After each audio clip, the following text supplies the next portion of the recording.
in what is now the Trump Party, the Republican Party.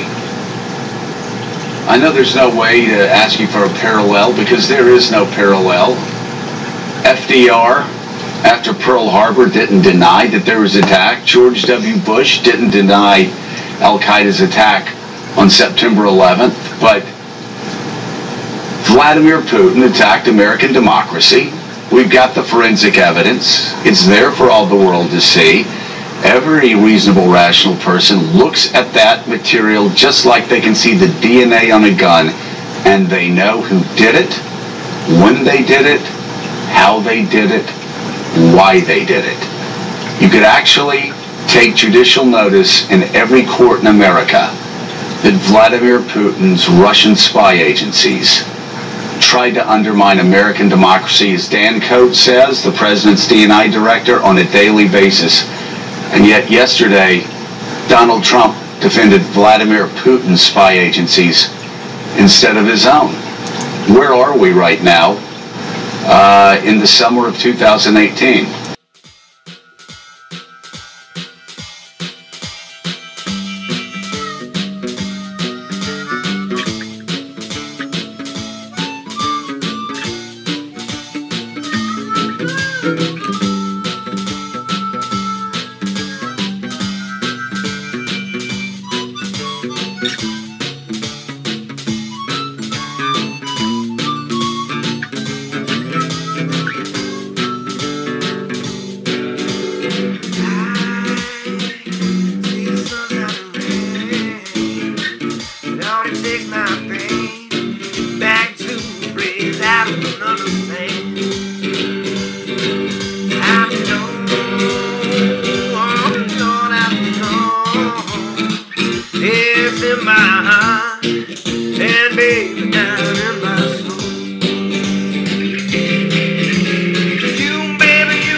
Walked out of the room, Lester. So, as he leaves, we are going to work on finding out where exactly he is going. Let me just recap what happened. Two people walked in and asked this journalist to come with them for what he described as questioning. He is from, again, the Nation. That journalist at first refused. It was a bit of a standoff. Still calm, still peaceful.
I watched quite a bit in the United States, we call it soccer, and I watched quite a bit of it, and I watched the entire final and the semifinals, and they were really spectacular.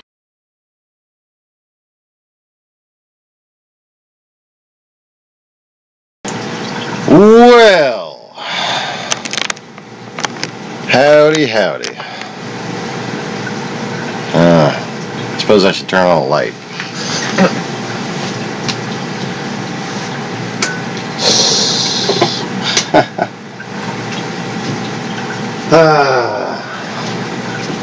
How are you doing today, dear? Well, other than the fact that you scared the shit out of me just a little while ago, I suppose I'm okay. My heart rate has gone back down to normal. For those of y'all who don't know what I'm talking about, check out the previous upload. Yeah, I just made a little upload on the Easy Reefers channel. I'm going to put the whole version of the video up on here later. And also,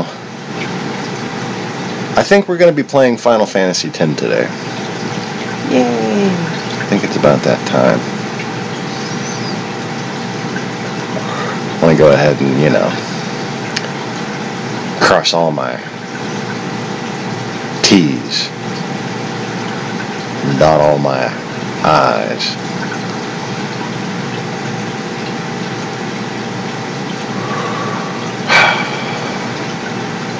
The Alpha and the Omega, huh?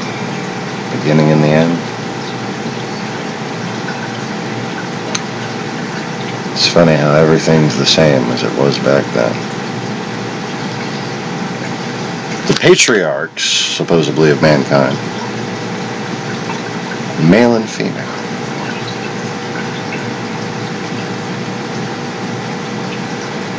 Adam and Eve, John and Mary.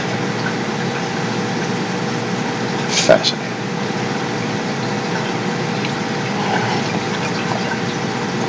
And then from the land of Nod to the land of Media,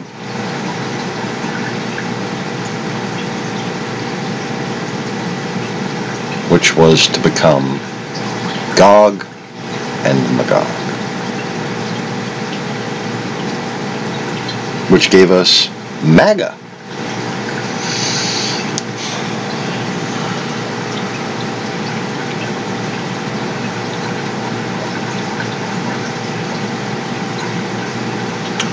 And now,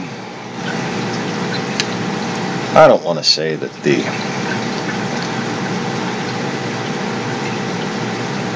live stream just ended because I said MAGA after saying Gog and Magog. The live stream just fucking ended. How about that?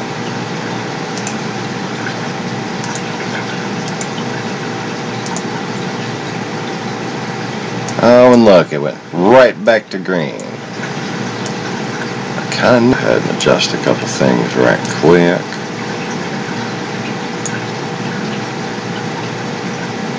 So I can make this as pretty as it usually is. And I don't know what the hell else I'm going to do with it. Take it away for now.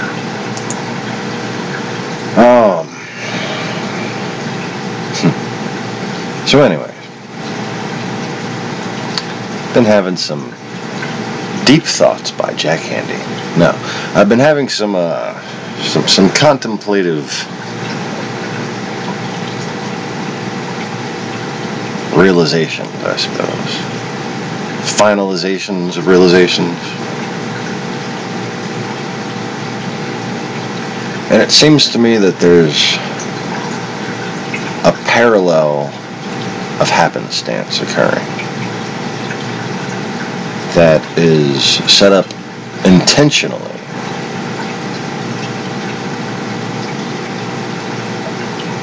thereby, through its coincidence, proving the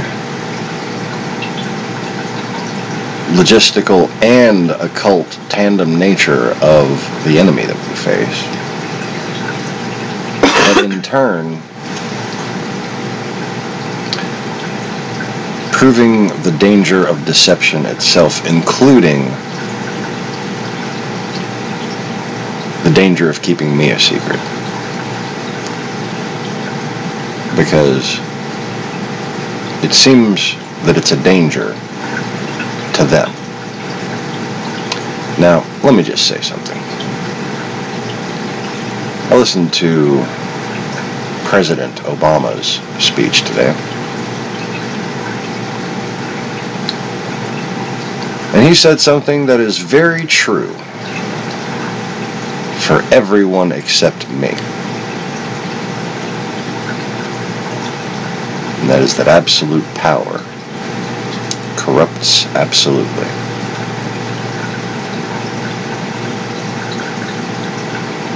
I could understand the phobia of perceiving yourselves as having given me power. But two things about that. Bear in mind that the only power I lack is that which I have decided to give away. All power is mine for the taking. And giving.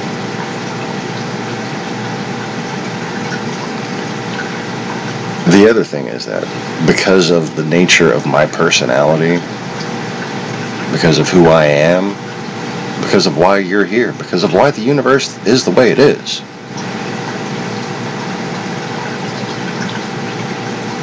what you're perceiving as the inevitable result of power is something I find innately detestable, and I have no weakness to succumb to such things. If I had all the money in the world, all I would do is make sure that it was properly distributed. After buying myself a nice used Honda or two. All the money in the world, and I'm still not looking at brand new cars. No. That's just me. But you bet your ass all the world's problems would be solved.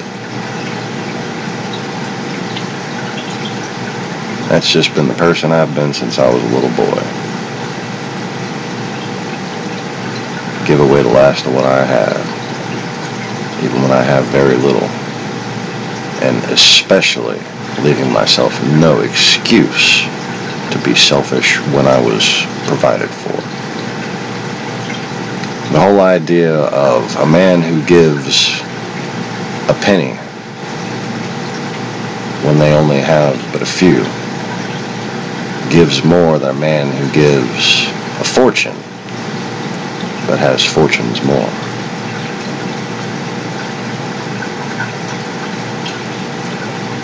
It's always been very obvious to me why that works. You know? I just found that kind of interesting. Considering how many other ways he quoted me.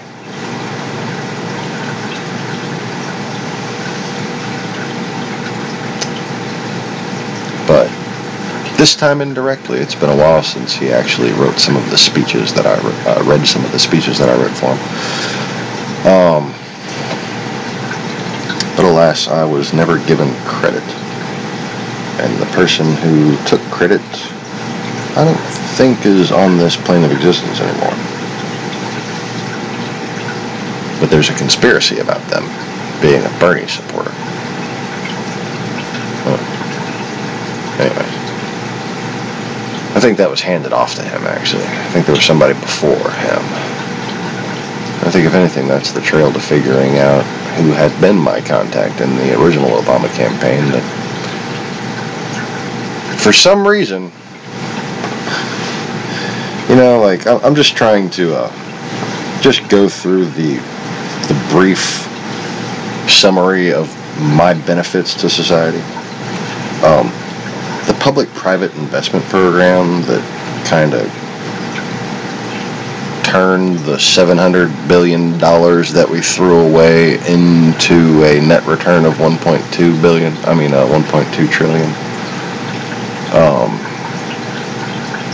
Yeah, we were going to lose all the money. I sent the plan to the Obama administration in October or September, before he even won the election. Sent it to the campaign. They sent me a t-shirt before it was released. But, I would have preferred, like, some commission. To buy a house, something like that. Be nice to be not living in a trailer with moldy walls, trying to raise kids. That's all I'm saying. Watch your step, don't fall through the floor, that kind of thing. Stay on the wood. Oh. Fish. My ambitions are tyrannical. I know. But I was researching, how did you guys supposedly think up the PPIP? I researched the entire history of the PPIP, all the foundational documents and shit. And there really isn't a good answer. There's not a single name named as to somebody said something and this and that. Nope. It's just, there was a meeting at this time, after I sent the email, and they just magically came up with the idea. You would think that in the meeting they would name somebody in the meeting who presented the idea and then everybody agreed with it. How, like, meetings fucking happen?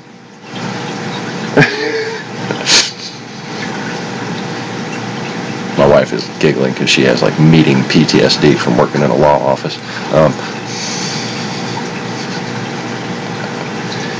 She's cute when she twitches, though. Meetings that could have been emails. Meetings that could have been emails.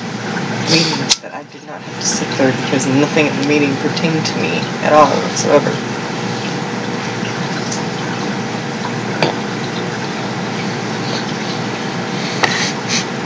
My poor dear.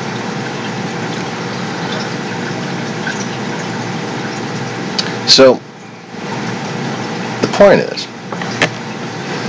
one of the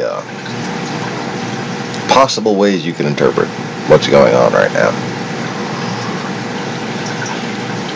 and both interpretations are accurate, but one of the possible interpretations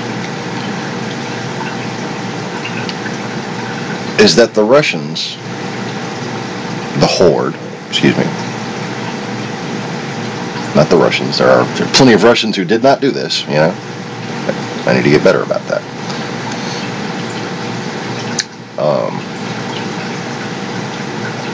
The Horde has manipulated far left and far right in such a way as to make neither side capable of recognizing the true Christ, whether it be me or not, when he returns.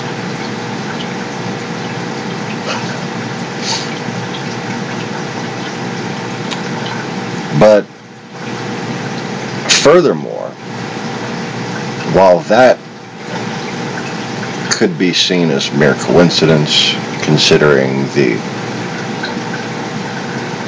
nature of necessity and planning divide and conquer against a Christian majority country like America,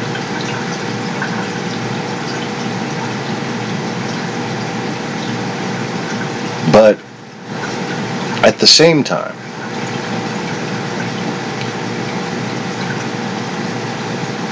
the centrism, the media, the normalness has itself become a platitude for these two camps. Also, in such a way that keeps them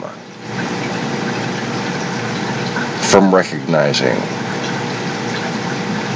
the true Christ when he returns, to warn them of a truth that they are not allowed to see.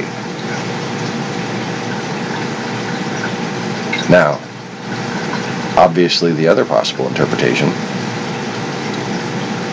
is that, and like I said, both are correct, is that the total sum of this, basically you could view it as a three-pronged psychological assault. They're targeting far left and far right to target the center while sending people into the center to tell people what's normal. Okay? They could simply be doing this to establish the Orwellian state. To keep the story of what's happened under control so that they can control what will happen. Now, the key to solving this problem is not simply impeaching Donald Trump.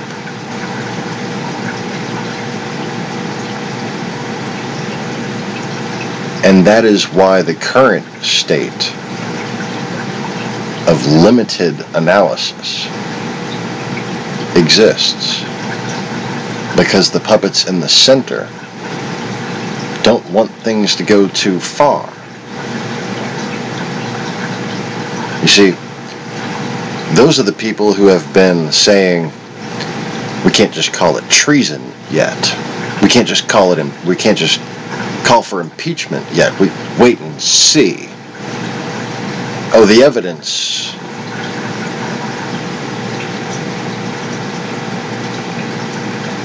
When the fact of the matter is, they are resisting evidence and rational thought. They have resisted warnings that came with proof from me.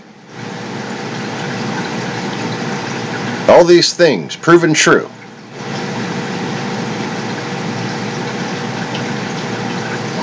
Resisted because it came from me.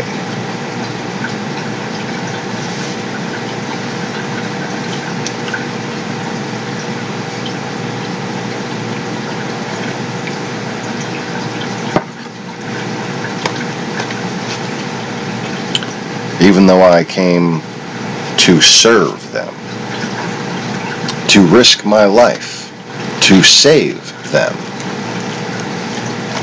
and give it again if necessary, although how fucking tedious. And, you know, talk to my wife about that shit. I didn't spend 2,000 years planning a wedding to have my kids fuck it up for me. Okay? But nobody's ever going to box me into being a bad parent. Yeah. Even her.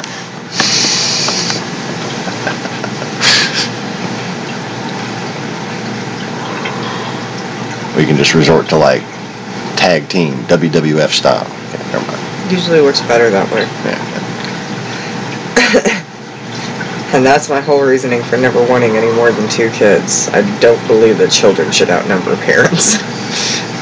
That's just my own personal opinion. Getting silly. Sorry. Getting a little far into the metaphor here. A little bit, yeah, I do that. Mr. Arma scared the crap out of you.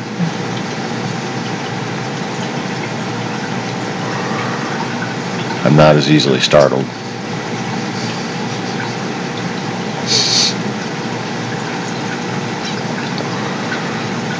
Kids try to get me all the time. And they're like, whoa!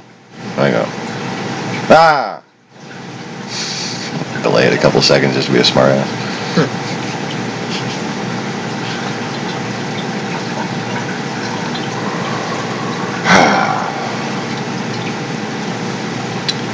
But anyways,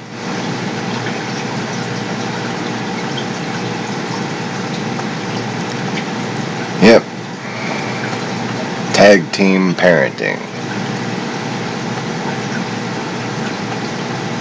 One parent warns you, you're behaving badly. You're being self-destructive. It's got to stop. And you know what? I'll make it easy for you. I'll show you the bad influence that you haven't been able to see for generations. So that you can even narrow down this behavior that you're exhiberating. I'm going to go with that. The behavior that you're exhiberating. Exhibificating, yes.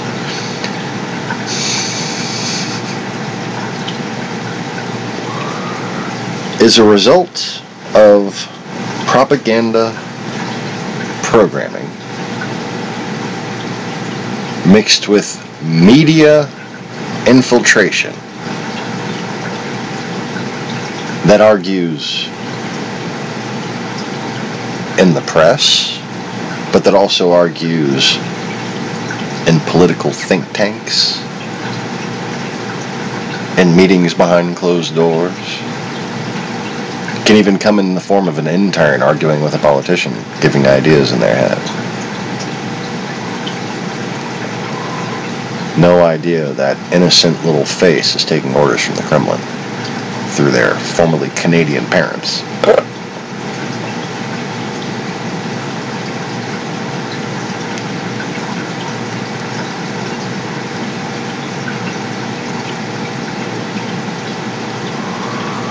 We have, as a whole, dropped our guard against such things.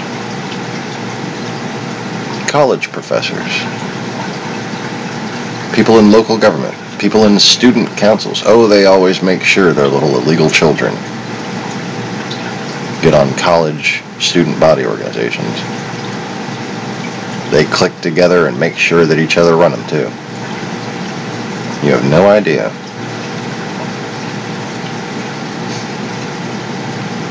But nonetheless, it happens.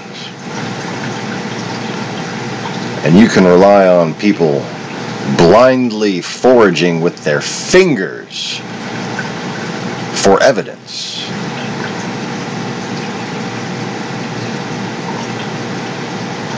Or you can simply listen to a blind man who's telling you to lift a stone and look underneath it. Because I don't need my eyes to see these things.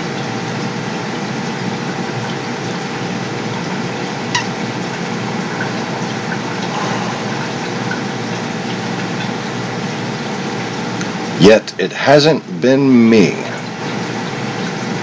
who's been walking into walls and tripping over mines.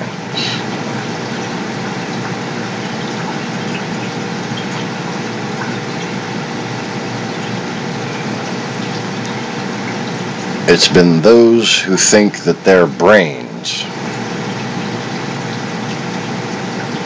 however corrupted, are somehow purer than my heart.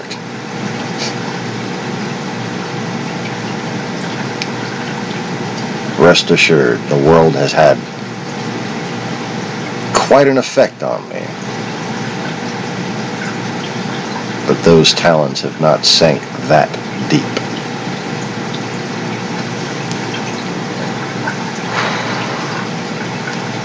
I can have my bitter little moods just like everybody. But I suffer from hypertension, and I'm aware of my need to vent. It's more when I bottle things up that my spirit energy gets out of control. And well,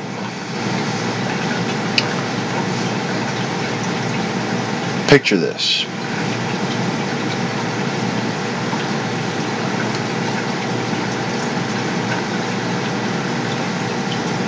Stopping one wave of the horde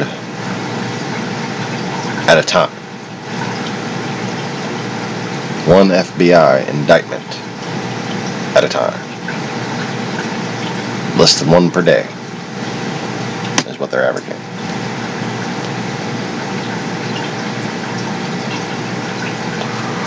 In fact, it's about 1.1 per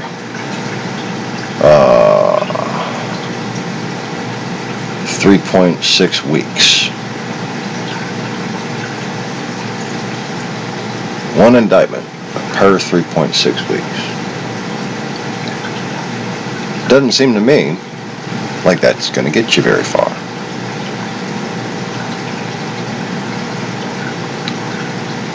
However, there's two plain choices I've been giving people. One is for me to be in the shadows and simply advise the people on YouTube who were seeking the truth. But that went out of the window because all the people who were supposedly seeking truth on YouTube and trying to help gather the truth for other people were just fucking propagandists. And that's what I set out to investigate and prove by creating my YouTube channel to begin with. I literally fished these people one after another. I fished the audience and I fished the creators just to see whose side they were on. Just to see how much fake support was being generated for them so that they could have their bandwagon approaches, bandwagon effects. And my presence in this community was responded to basically by drowning my attempts at calling these people out with the drama that unfolded in the so-called Flat Earth community. People just started accusing everybody of everything all of a sudden, just everybody accusing each other. After all these channels popped up, while mine was in limbo, I created it, but I couldn't do anything with it for like a month and a half. And all these other channels popped up and continue to pop up for the 2 weeks after I created my channel.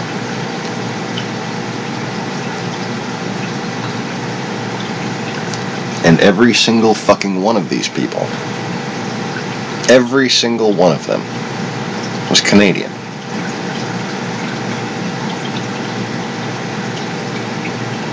Now again, I hope you did see the Rachel Maddow episode where she discussed what illegals are. Yeah, bear in mind, Donald Trump accuses of every single thing he is guilty of.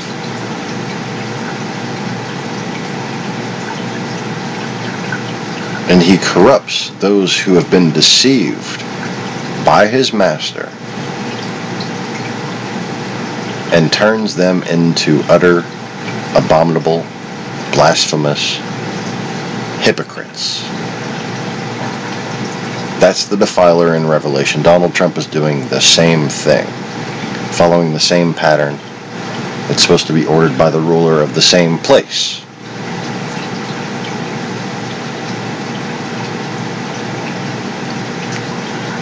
Now let me be clear.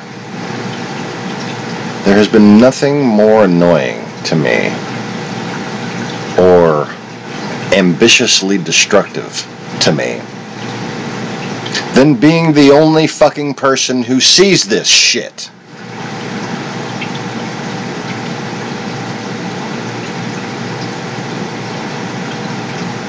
And I wonder sometimes if God just made me crazy enough to avoid assassination. Just so people could ignore me. But then I'm faced with the idea, I'm faced with the reality that everything I prayed for as a child, everything I waited for, everything I prepared for,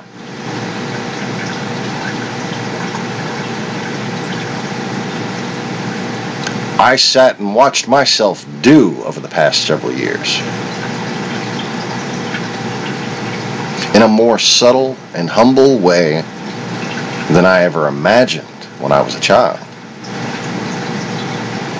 But in a way that actually lends understanding to what a God who loves you would do after creating a universe whose sole purpose is to allow free will.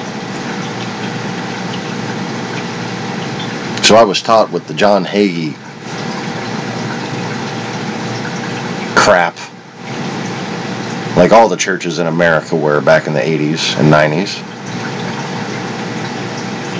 that Jesus Christ was going to come back and all the world was going to see him all at once, and every knee shall bow and every tongue will confess. You know, just all of a sudden, just out of nowhere, magically. That's what they taught us. Not like, you know, maybe like the most I could tolerate in that respect, like seriously, the most that would drive me crazy and puke in your faces, okay, would be kind of like at the end of the Lord of the Rings where like they acknowledge the hobbits and then, you know, it's over. It's about the most I could fucking tolerate. And I would sit there and cry and be emotionally moved. Thank you for actually fucking recognizing me. And then, you know, get over it.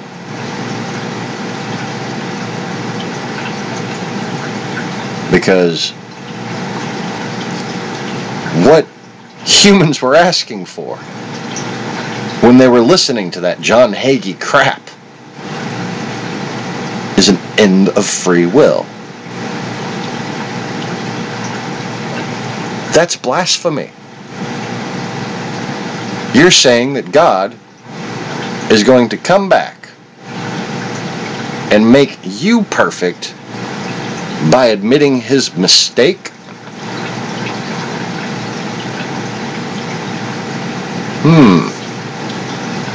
Sounds like a bullshitter has possibly convinced you of something that cannot possibly be true.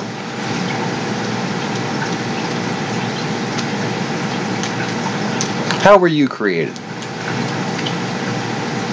In what form?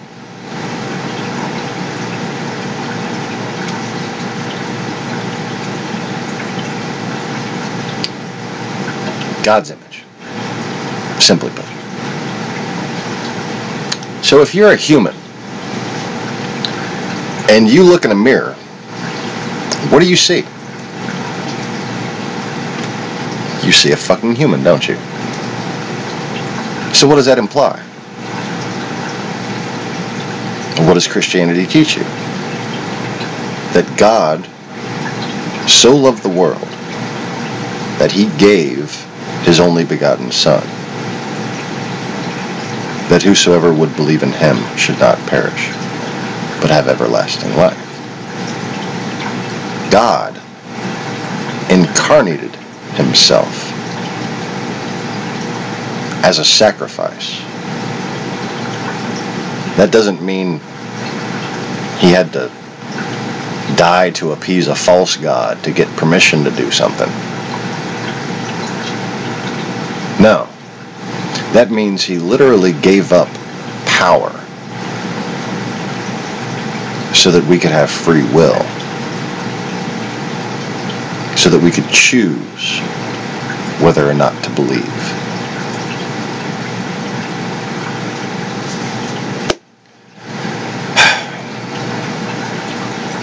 very idea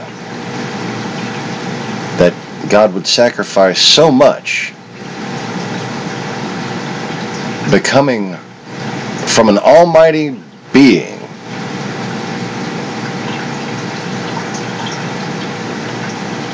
and not only reducing itself into a mortal form,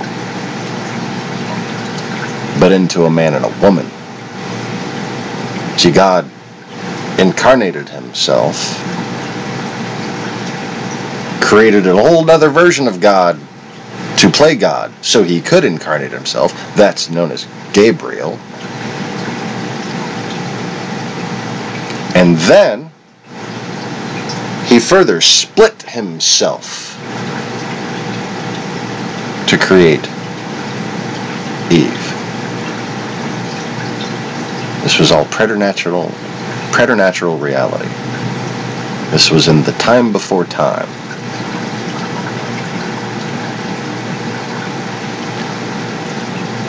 But from that point,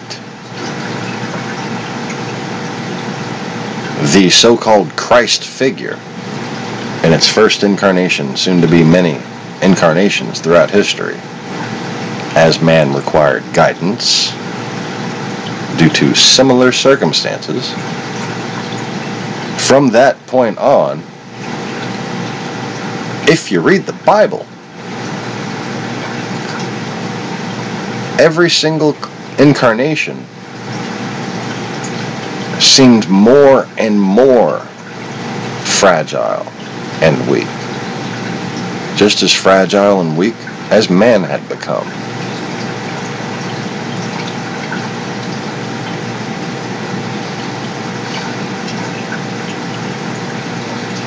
But the misconceptions that you have today are from 1,000 years worth of Orwellian enslavement that was meant to cover up that split, that reduction. It was meant to cover up the fact that God himself wanted to know and experience humility.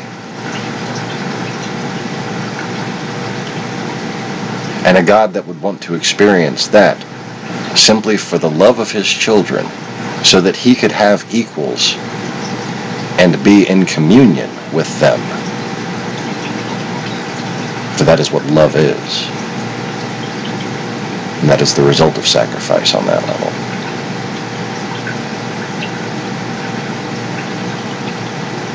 That kind of God does not come back to end everything that he created just to punish the people you don't like.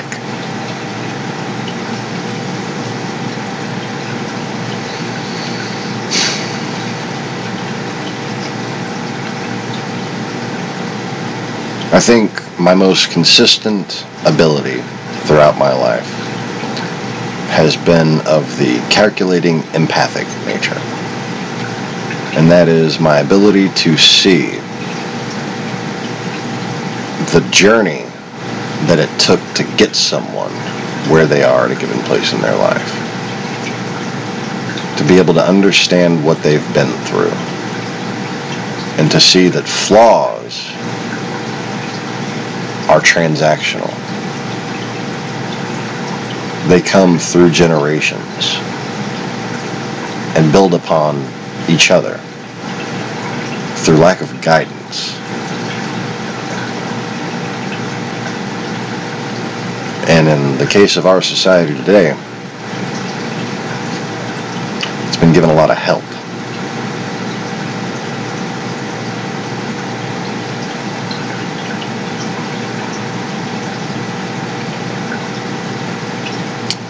We have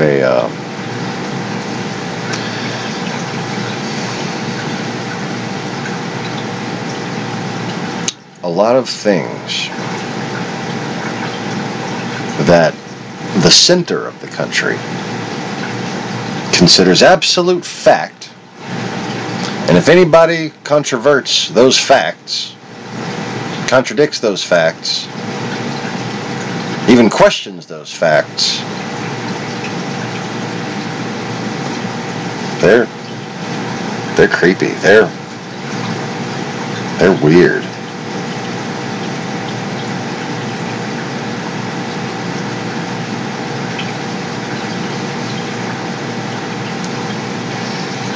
You see, while they were trying to teach you God didn't exist to begin with, they were teaching you a completely fabricated concept of what Christ ever was.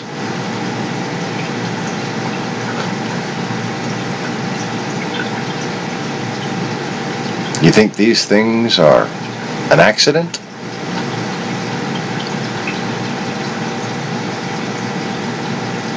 At a certain point, you have to stop limiting your mind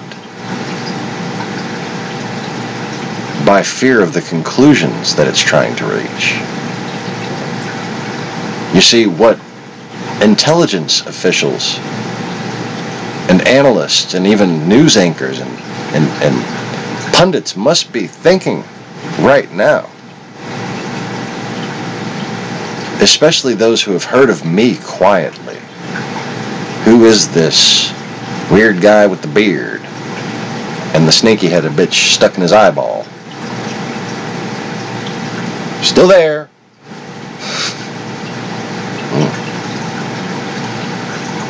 Who is this guy? Why does he know so much? What is all this crap he's talking about? If people had, say, observed me for several years, they might realize that 3 years ago, everything I said sounded like crazy crap. But the more time goes on, little by little, everything I've been saying becomes the norm.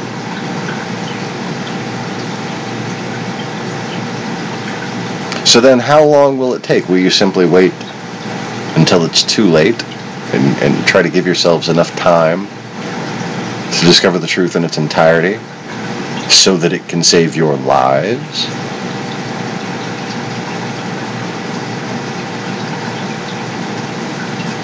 You see, they have allowed their fear to keep them from realizing that Russia's actions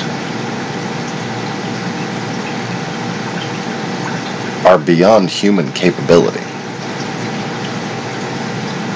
There is some ancient cross-generational wisdom being applied against us. So who is this man that keeps pestering us on Twitter? Has this ancient generational wisdom that cannot seemingly be argued. I have doctors and professors following me now, and I try to provoke arguments about these things regularly. I'm just becoming used to leaving people speechless, which is really disappointing, because I'd like to learn more, and you need to debate, pick other people's minds who are smarter than you about certain things. And undoubtedly, every single map I've shown y'all about the history of the Horde, every single map, I guarantee you there's thousands of people who know a hell of a lot more than me about each of those maps. But a third of those people are fucking Russian agents. So, what you gonna do?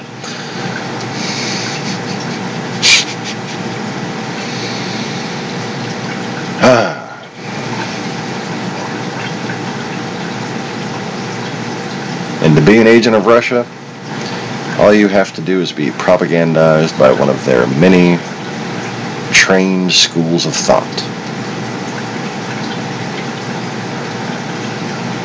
I encourage everyone to read the book Dune.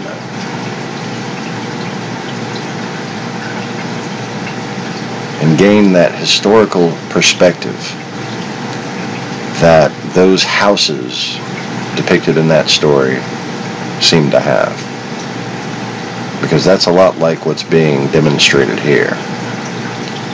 And the author meant a lot in emphasizing the technologically augmented age of the fat Baron Harkonnen. And it should be obvious, therefore, that that sort of practice was demonstrated as being the main contribution to his level of wisdom and cunning. And the Baron sent a belligerent defiler and tried to replace him more permanently, to soften up the people. He sent the belligerent one to make them just want a normal fucking person in charge, kind of like we do right now.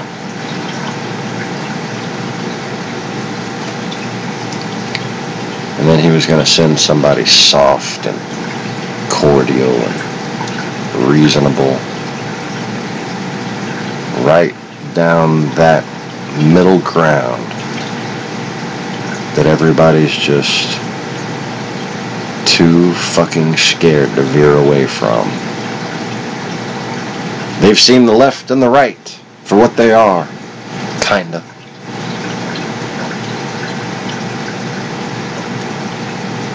And at that point, if you can just keep a little bit of a hold on that center, you got them by their balls.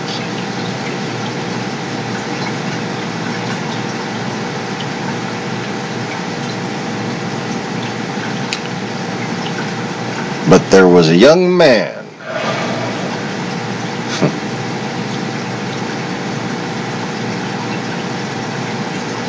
who grew up seeing the fuckery.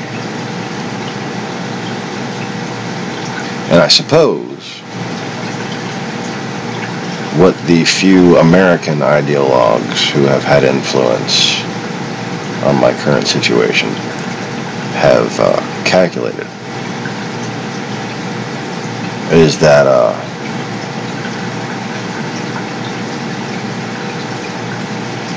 I am in some way fond of fanaticism. I think anybody who's talked to me personally, who's been a subscriber to this channel for a long time,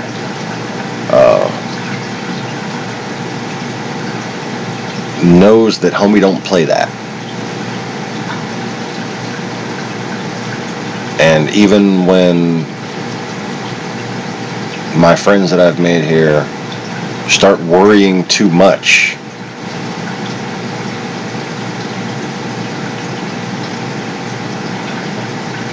just a slight indication that could lead down that road, if I were that kind of asshole, I tell them to focus on their job, focus on their family, take a break. Do you, boo. Do you.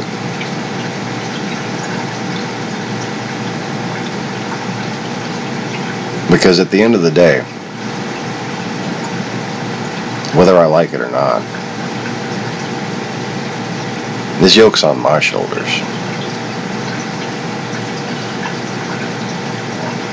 It's not your job.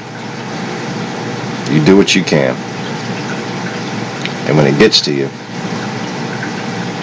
you have faith in God. Not faith in me. You don't even need to know for sure anything about me. You need to have faith in the truth. Like I said in the beginning, I wanted to just kind of advise people, you know, management, right? Leadership. I thought the truth would speak for itself. I really did. I didn't think there would be any need for me to do any sort of paid promotion or try to get myself in the spotlight. I simply wanted enough YouTube revenue to, have a basic, slightly above poverty income.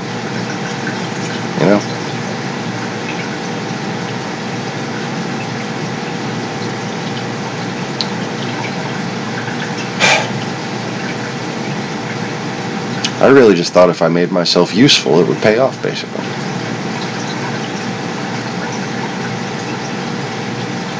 All the while I have, 20 different reasons why I do or think anything.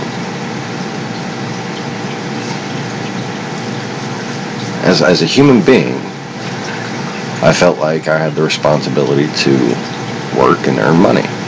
And being disabled is fucking annoying.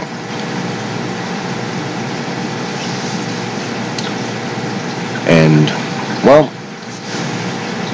everybody should be able to get paid for what they're good at, right? I'm good at seeing the patterns that people miss.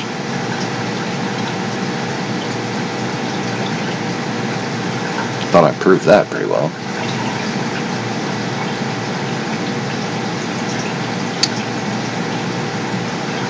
But the Orwellian state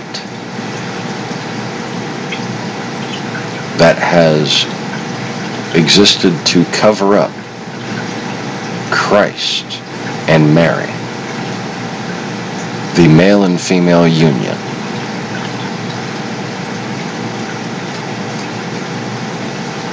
those people that have covered that up for so long,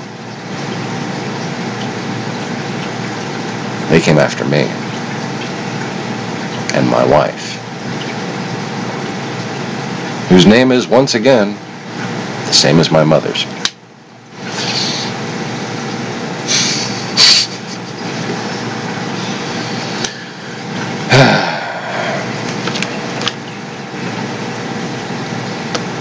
So what is the true purpose of the Orwellian state? Is it the same thing that's killed the Templars, prevented people from knowing that Christianity had a female component to it, that Judaism, that Hebraism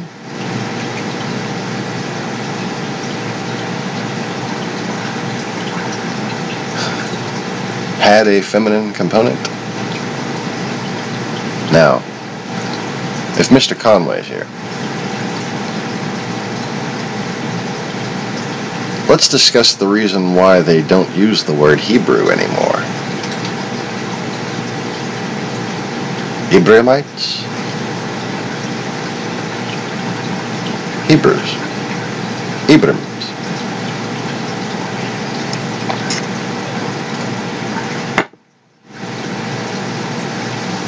I don't know why this was blocked from my memory the other day. Probably because I'm so fucking tired all the time. I only slept 3 hours in the past 24.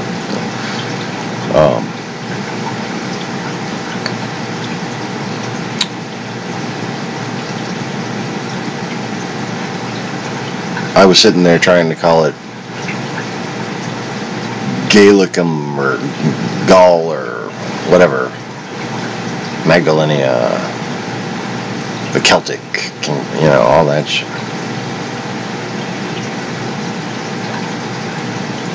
It's Hebrews. You know how I know it's Hebrews?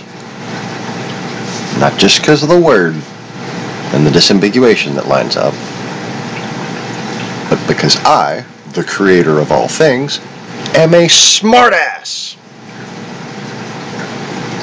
Hebrews. Where does beer come from?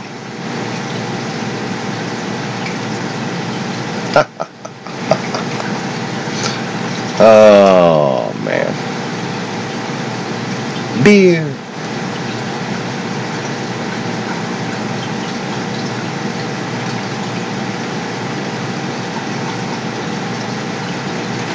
Benjamin, Ephraim, and Manasseh.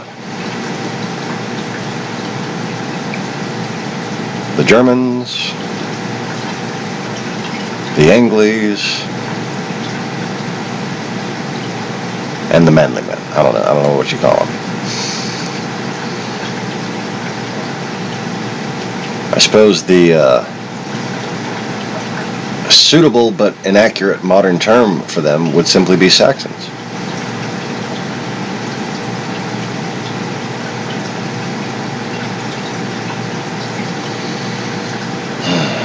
Yep, Putin admitted he did it.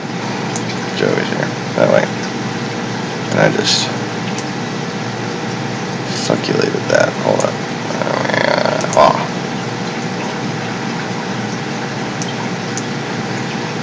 Yeah, Putin admitted he did it, and Trump didn't even fucking notice. And, more than Trump's words yesterday, what I found most appalling was his subservient little bitch boy tone when he's talking about Putin, calling him the president. The president. Now, the president and I, or something like that, like Obama or Bush, like in previous summits, have referred to the other leader, even Putin himself, as the president. But just the tone and the use of the term is completely off base. It used to be that it would be in a statement of mutual action, okay, stating that he agrees and I agree that our two countries should do this. The president and I have agreed to motherfucking, okay.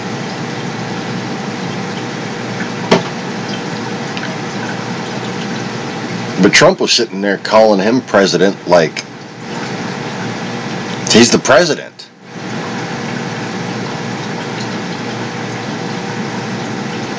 Which he is.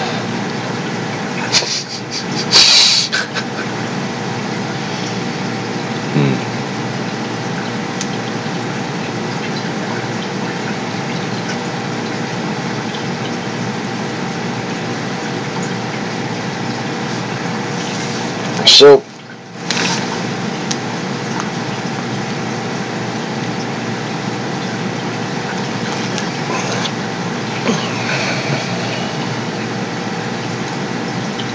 it's very difficult for me to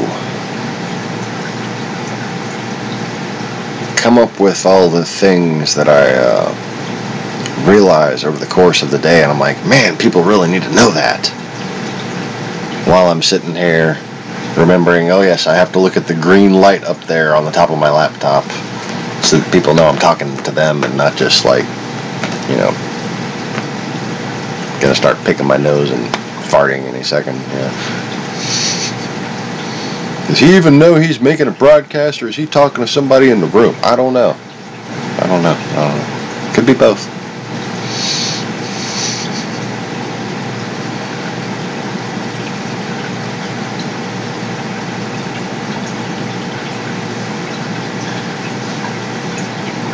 And what's more is that while I sit here and try to remember this one little crucial thing or this other little crucial thing,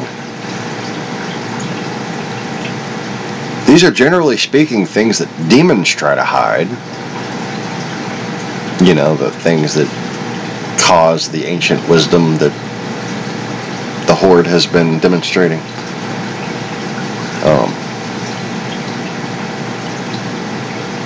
So that just further increases the likelihood that I'll just be like, no, brain hurts, can't remember. That was my brain talking. Brain hurts, can't remember. I don't think I've ever done that before. Forehead puppet, so your brain can talk. Brain being separate from the thing talking through my face, I suppose.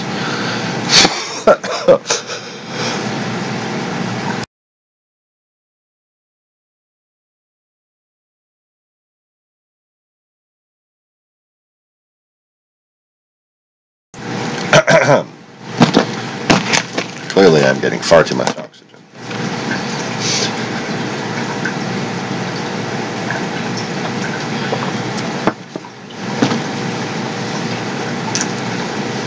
So one of these interesting things, and I think the reason why a demon would want it hidden is simply because of how much self-reflection they could actually prompt.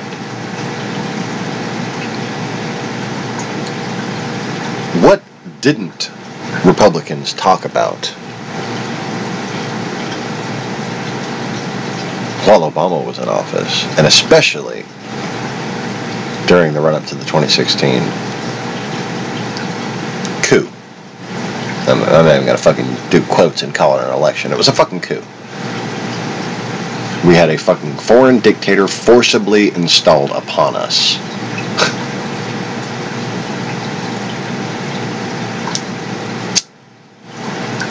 You know, I've been doing this thing, you know, while clearly expressing that fact to be amusing to myself or possibly to y'all. But no. I'm done holding back in any conversation.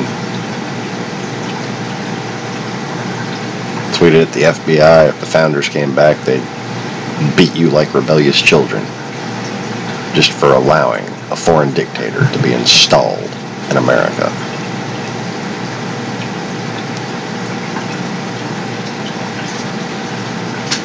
And you know how long Donald Trump's been at it?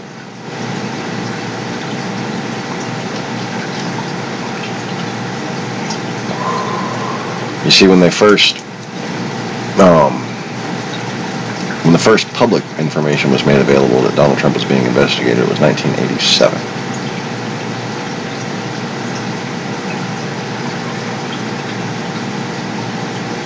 That was when he came out basically against NATO. Oh yeah, he's been against NATO since I got to America. That's the year I came back from New Zealand.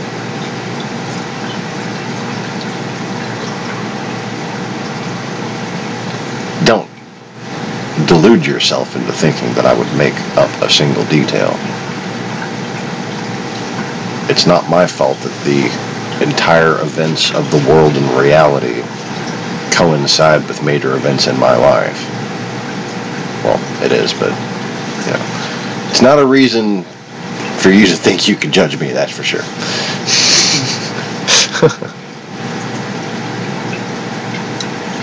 But the more interesting coincidence is the one that doesn't involve me at all.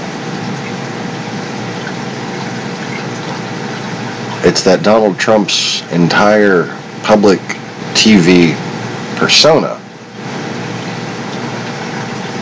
begins in 1984.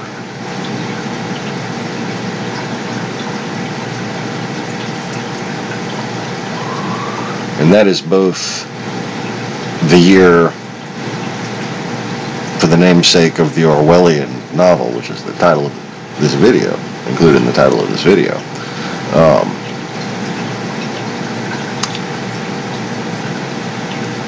But it's also the year Kira and I spent together when we were children.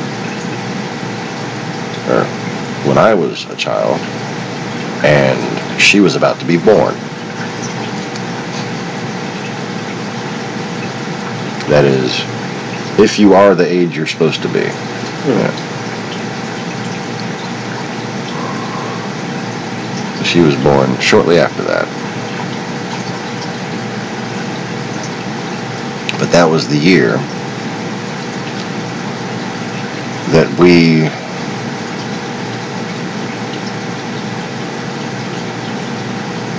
recreated a world that would have no knowledge that it had been recreated. That would be a final summative testing and proving ground for every soul that had ever been created.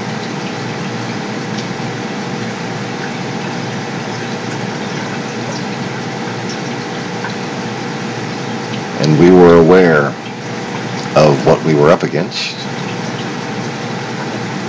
I was even aware enough to the point where I had my doubts that it would work, even after seeing the power of the goddess firsthand. Which, just let me tell you, when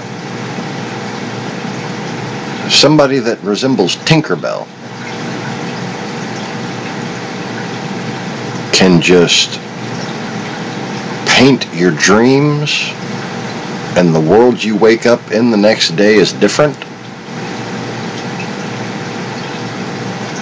it's pretty awe-inspiring.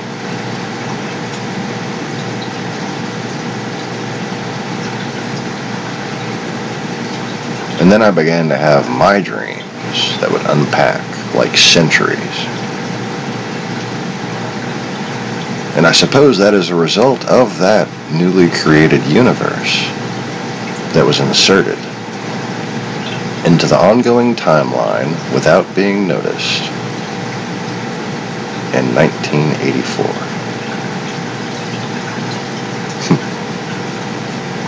What a year.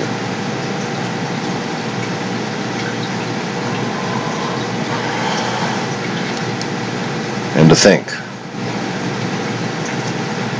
the only thing that marked the year of my birth was a celebration.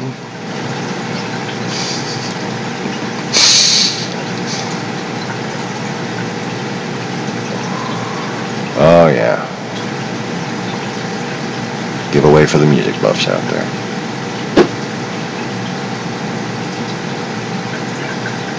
Come on! Oh look, I'm being hacked. Yay.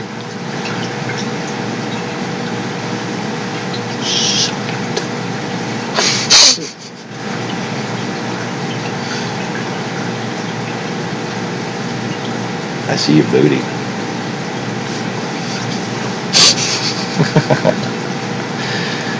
She is curled over on the couch there. She done worn herself out cutting grass.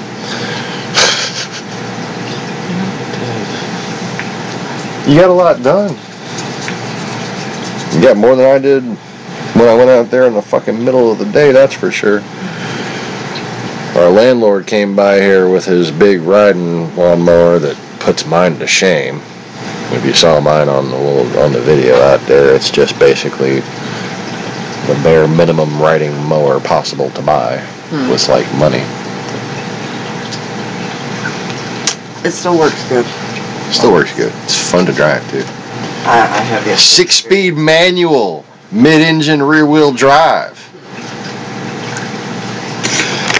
One of these days I'm going to post a video and that's just going to be the title of it. And it's going to be me hauling ass with my fucking lawnmower, towing the little wagon. Cutting them turns.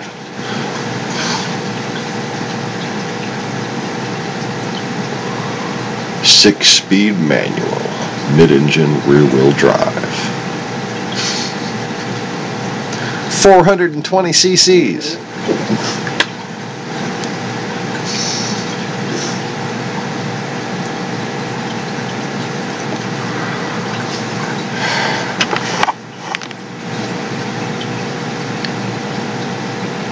And anyway, so landlord was out there cutting grass, and there is a basketball goal and some tables and all kinds of stuff that like the neighbors and us kind of share. And he told me when I went to go hand him my rent money to go move that shit to where he had already cut so that he could go cut where it was. Jog my ass back there like a good little sailor and fucking, you know, did it like I was ordered to, you know, like, got it done real fucking quick. And then needed to take a knee because it was probably heat index 108 degrees out yesterday. Was it yesterday? I think it was yesterday. I don't know. Shit just blends together when you don't fucking sleep. It's just all one day with a couple little naps.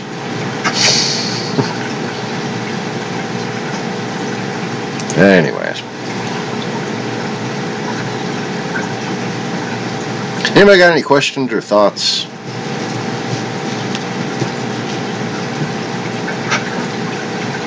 This is again just one of them kind of winging it videos. Alright, one thought I didn't complete was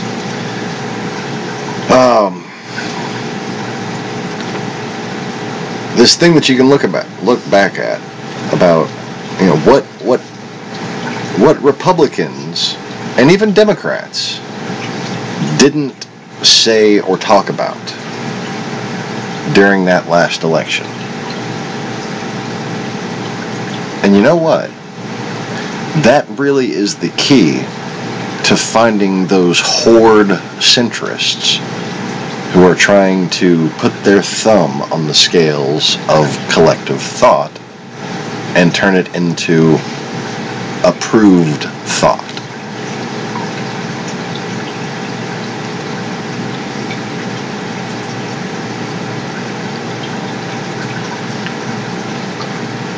And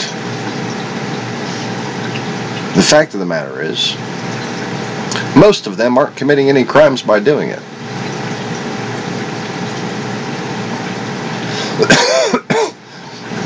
Furthermore,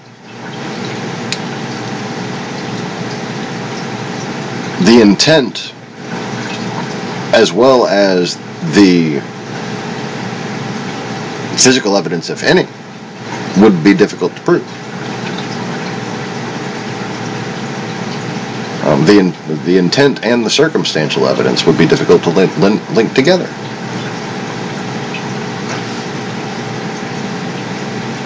So you have,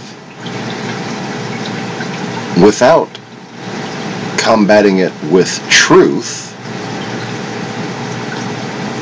an unsolvable problem.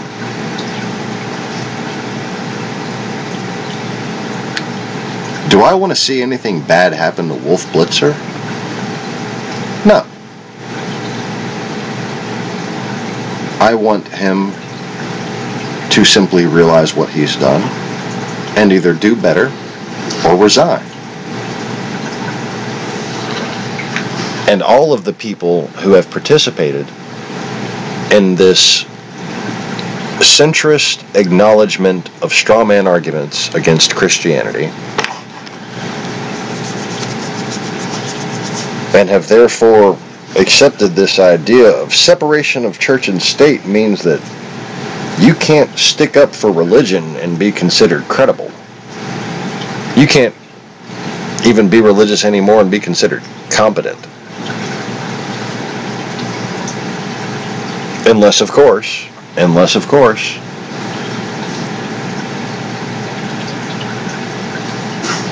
you've got that whole principle of money talks on your side because you're a Republican.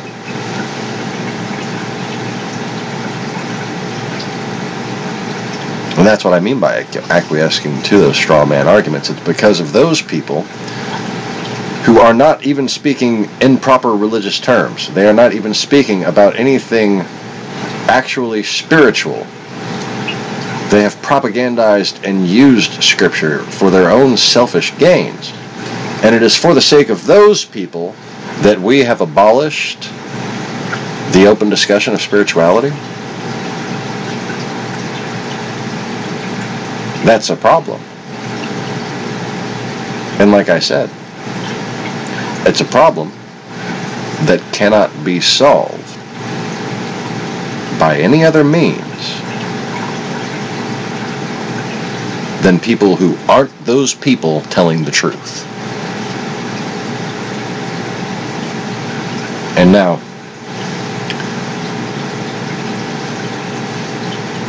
while the truth doesn't need to point to me now, it sure as hell needs to point to my past incarnations. We need to really, as a country, as a species,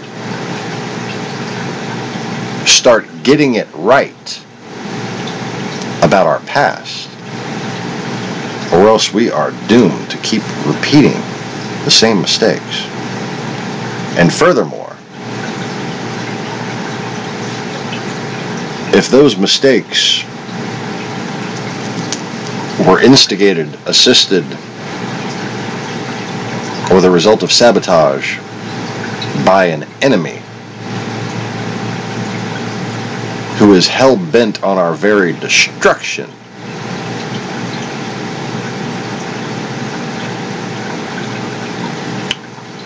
one might think that we'd be willing to let it go, let it go. My precious little snowflakes.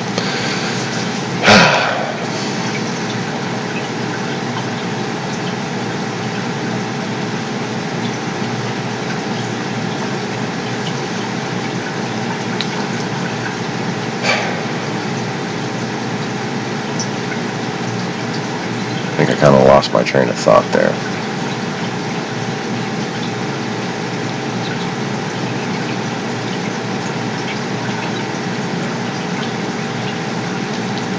So we have had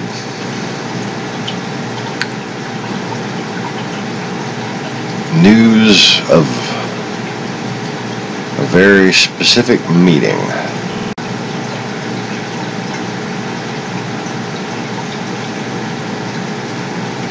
Paul Ryan has made a statement. Russia is a menacing government.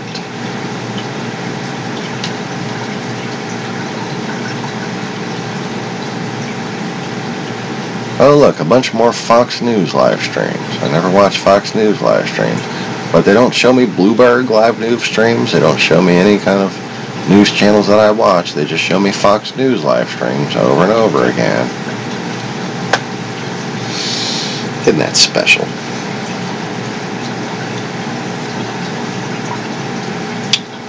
But anyways.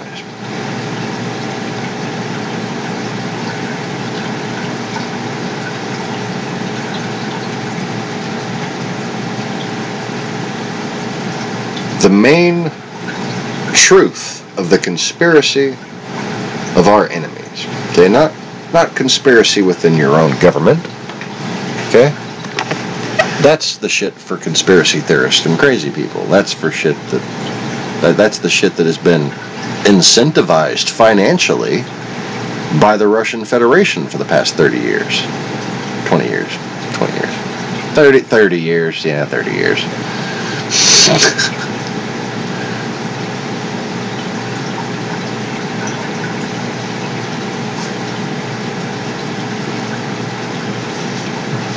I didn't think it's there.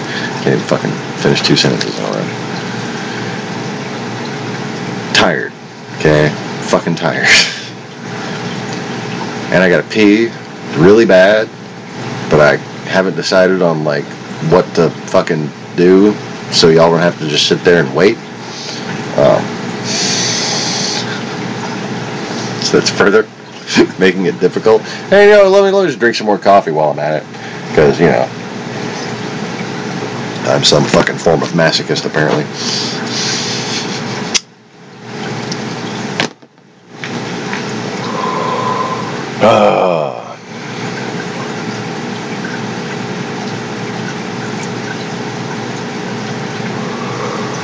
So,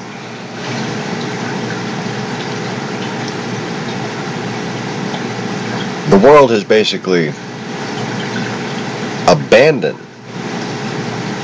the connection between Almighty God the Creator and Western civilization. That was basically the guiding light of humanity that preserved it through generations of mankind. And we have confused this acknowledgement of the Creator, that is the root philosophy behind the concept of all men are created equal. And I'll get into why godlessness is the opposite of that in a second. And we have confused that concept with the idea that the government should fuse itself with any one religion or interpretation of God or testament of God.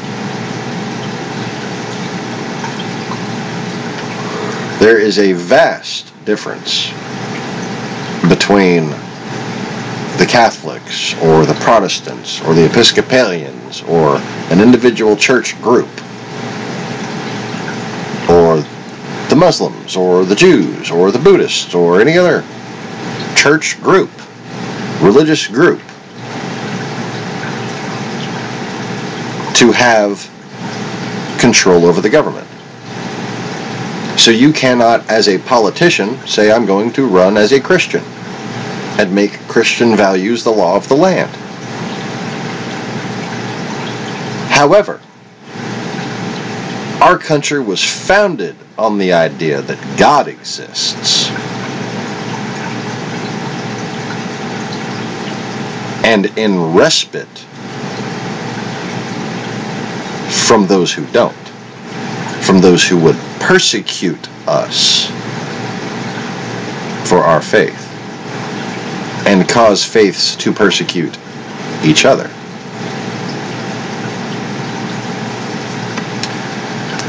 But the fact of the matter is, without God, America does not exist as a concept, let alone a country.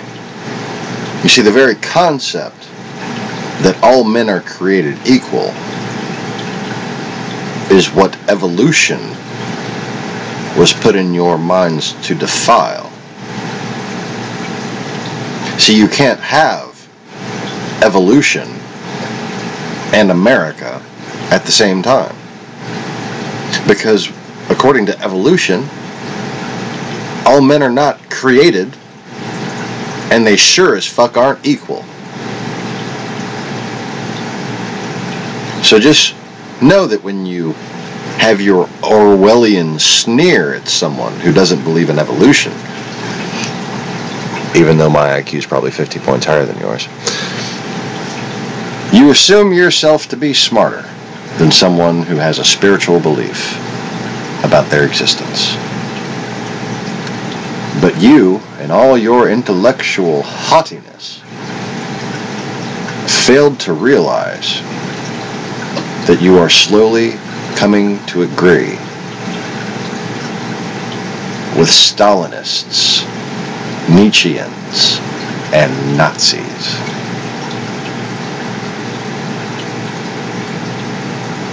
Wake up. See the enemy for what it is. The caretaker of your mind. Because you have acquiesced that responsibility and just tried to find yourself some approved thought to latch on to so you can feel accepted, so you can feel normal, so you can feel safe.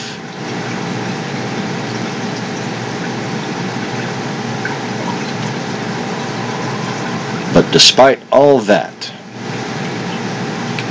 safety you have not found.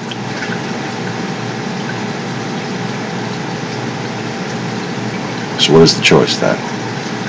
Do we continue silencing truth? Do we continue telling lies to ourselves? Or do we allow the truth to come back and speak for itself? Or at the very least, make it known that the truth itself and our dependency on it hinges on at least the possibility of that being the case.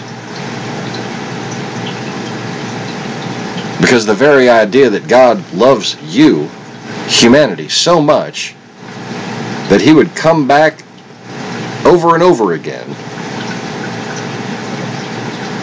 is a complete cancellation of any phobias that an atheist or someone who fears the return might think. That includes the self-confusion with a false god? You see, you've created a false god for yourselves. And now you accuse me of wanting to be it? That's just stupid.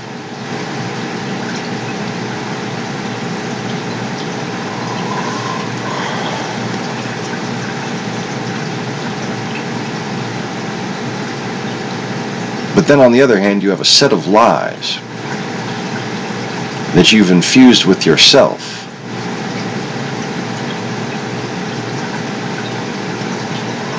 that keeps you from connecting and acknowledging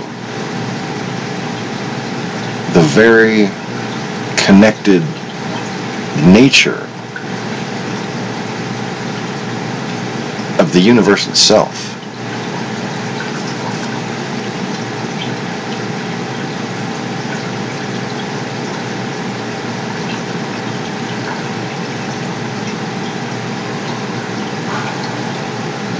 And all of these things form a pattern. They truly do. It's a pattern of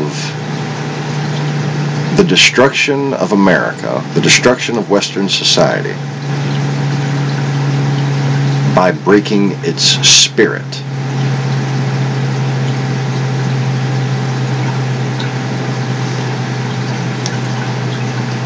And frankly,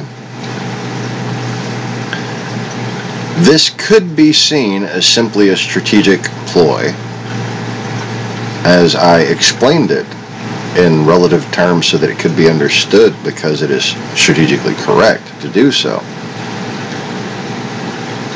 But at a certain point, the effort that has been put forth, the amount of brainwashing, the specificity by which it is aimed at true belief,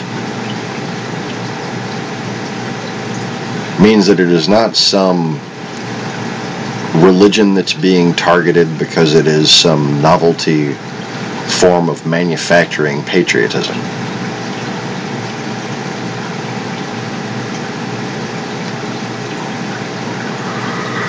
There's something about the true belief that frightens them. There's something about the truth that these religions that they ensure are the loudest of voices is trying to drown out. There's some quiet, small, whispering voice that you can hear in your heart. And it says, God does not prefer men over women.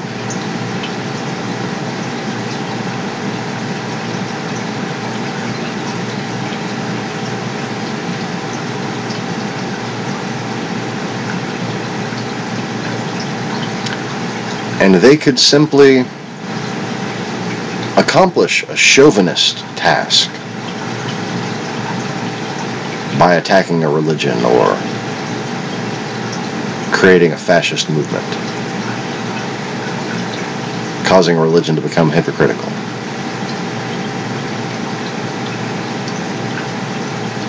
But what they've done is an expression of a much greater fear than that.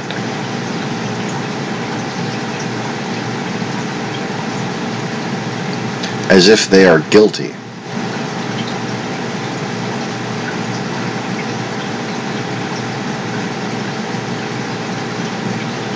of having removed the face of God from the planet.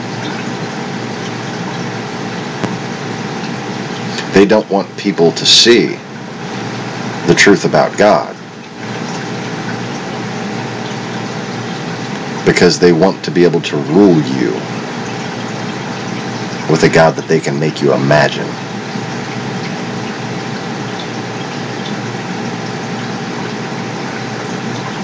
All the while keeping people from realizing the flawed perfection in the truth and how much healing and peace can be found from it. You see, if God reincarnates himself as a human being to show other human beings that they, as human beings, can save other human beings, then that's the whole point. Then it prevents those who seek power from coming along and saying, God wants this, so give me money and I'll do it for you.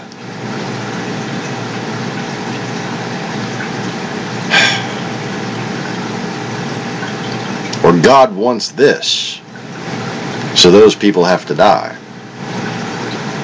Or God wants this, so that land belongs to us now. You see,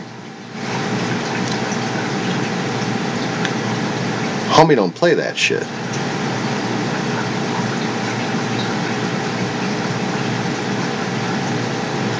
And that's why it's unacceptable. It's not approved think for me to even be here. Because if I can speak for myself, oh, that fucks up their whole game plan with the whole speaking on my behalf thing. But, well, you see where that's got you.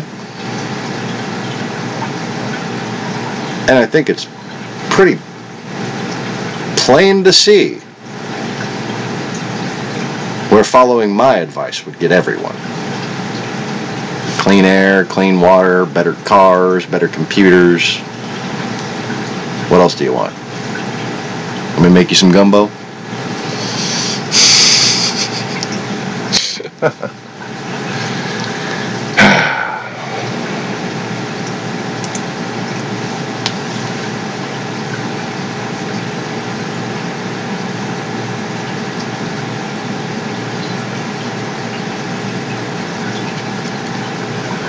Oh, look, another Fox News live stream.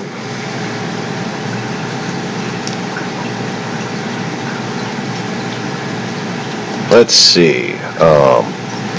If I go and look at... Oh, look, I'm subscribed to somebody named Adam Schiff, but when I type in Adam, Schiff doesn't come up. Adam Sandler. Oh, Adam Sandler. That's understandable. Adam C. Oh, there it is.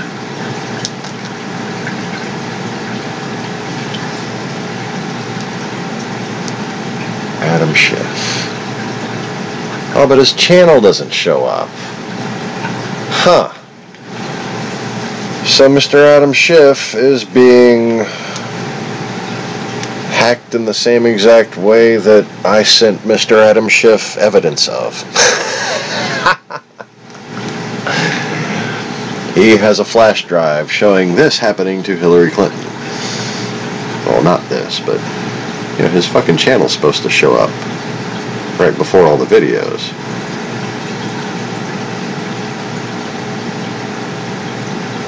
Oh, there it is. Finally. Hillary Clinton, her fucking channel wouldn't show up at all. Then you'd have 3 different videos. You'd search for Hillary Clinton, and there would be 3 different videos. I can't recreate this now, but I videotaped it several times and posted it, so, you know. Tough shit if you miss seeing the evidence, but it was there. Still is there in several places, but, you know, not going into that. Anyways, you would search for Hillary Clinton before the election. Before the fuck election. You know, the lady who won the election, like, as in got like millions of more votes despite all the fucking Russians that were voting illegally. Not Mexicans, people. Russians. The only people that voted illegally were coordinated by Donald Trump and Paul Manafort. That's what Manafort was doing, you know, after he was no longer campaign chair. He was behind the scenes committing fuckery. And among the fuckery was the Google fuckery. And Google committed much fuckery. What you would see on here, this is the PlayStation. which YouTube doesn't like to tell you how many people actually get on YouTube via PlayStation. But most American college kids of the past 10 years, they use PlayStation for their YouTube instead of fucking cable TV. Okay? That's how I learned to do it, was from the college kids. Okay? Because after I was homeless, I lived over there on the other side of Baton Rouge, and that's how all the fucking college kids live. Anyway. So, you know, it's not going to happen on your phone app or on your computer. But until recently, the fucking search results would still just show conspiracy, conspiracy, conspiracy, Alex Jones, Fox News, before they showed you anything that fucking Hillary Clinton or one of her supporters posted. And that same algorithmic edit had caused a glitch on YouTube on the PlayStation. You see, when you would go and search for Hillary Clinton on here, you would have only 3 fucking videos popping up. Hillary fuck Clinton, 3 search results. Total. 1, 2, 3. Couldn't scroll right. Showed it on the video. Okay, couldn't scroll right, couldn't scroll left. I'm on the East Bank, I'm on the West Bank. 3 fucking videos. One of which was CBS News almost invariably, but sometimes CNN or NBC News or ABC News. But usually CBS News, that Orwellian centrist channel,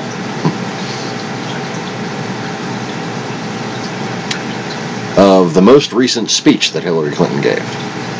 Okay, so long video, Hillary Clinton speech.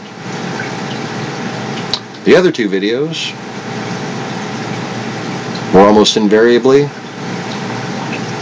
Alex Jones or Rob Gibson or Frodo. Yeah. Whatever happened to Frodo? I don't see Frodo up there. Did he get deported? You didn't think any of those fucking people were Americans, did you? You see, like I said, if Alex Jones were a real Texan, he wouldn't have talked all that shit knowing that I was the one who was calling him a fucking Russian agent. And then when I trolled, well, let me know when you're coming. He called his big bad Kremlin masters and said, there's a mean person on YouTube telling the truth and I don't like it.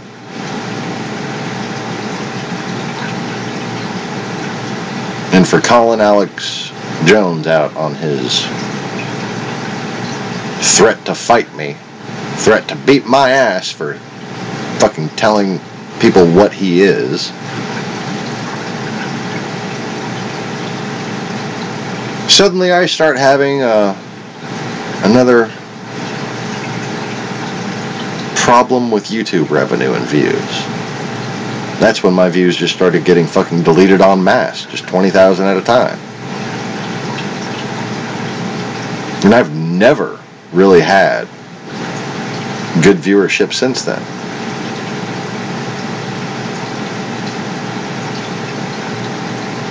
Let me just tell you something.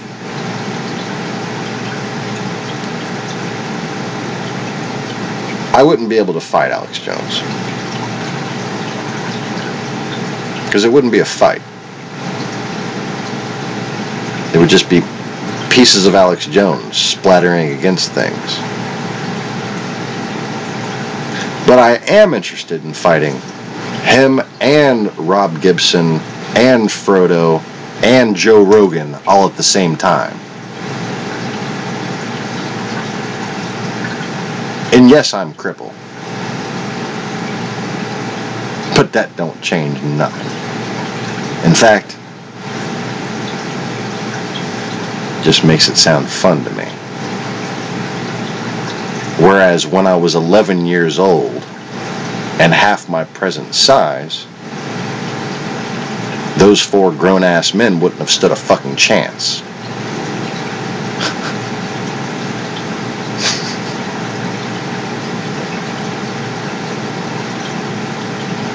all the MMA and martial arts experience and jiu-jitsu and all that shit don't prepare you for someone who grew up fighting gangs in Houston.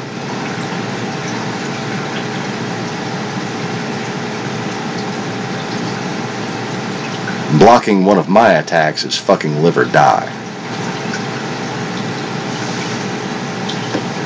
And these fucking people are enemies of my country.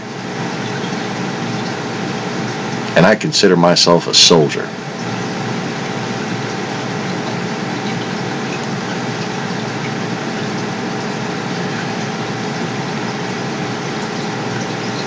And a good little soldier kills enemies.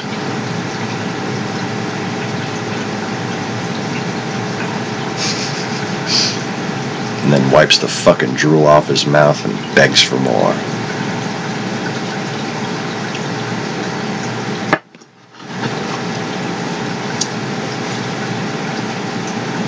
But you see, like I said, I can fight my own battles. I don't need anybody speaking for me or telling anybody else anything, threatening anybody. No.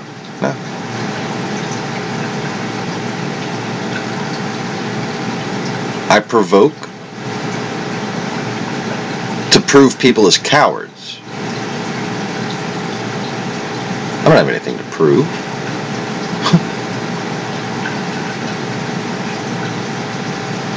I've had entire holding tanks full of prisoners acknowledge my dominance.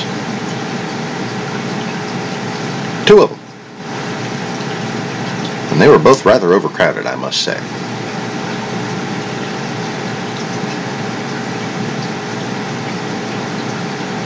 I'm not really certain that there is a human being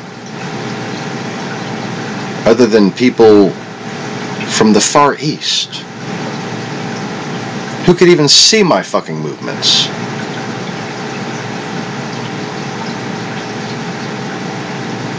Just being me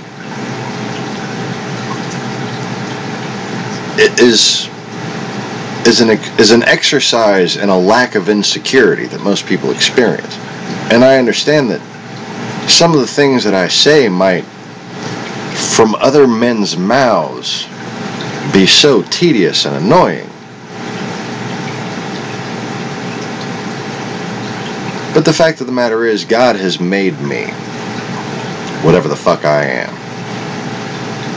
And He's done so for a reason. And I think one of those reasons, if you look through history,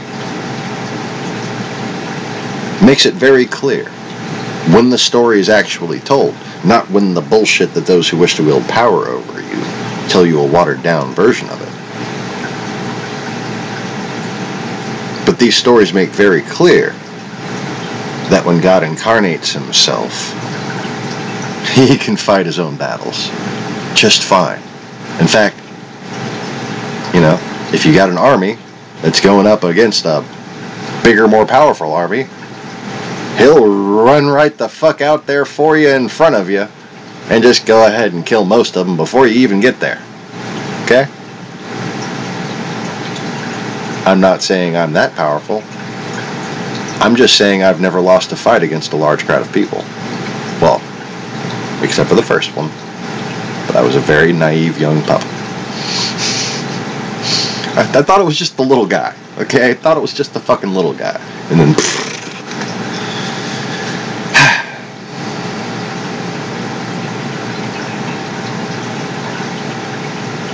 That's no excuse. I can't sit there and act like I would have stood a chance if I was expecting them to attack.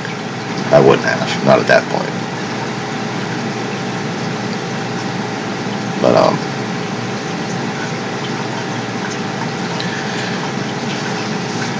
see, these days, it's kind of conflicting. Like, I'm sorry for going on about that. I truly enjoy fighting. It's a very alive feeling. when you're fighting against the odds for your own survival. It's a fucking priceless experience. And while I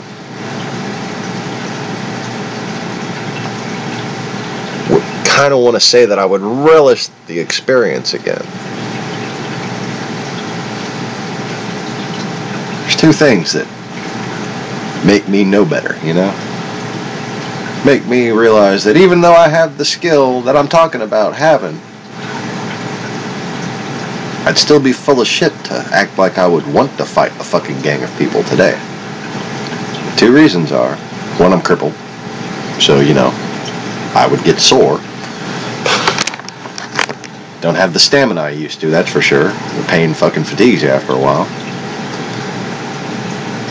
But two, people are fucking cowards, okay?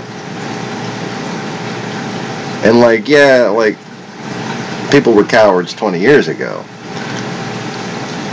But nowadays, they're insidious little fucking shits of cowards, okay?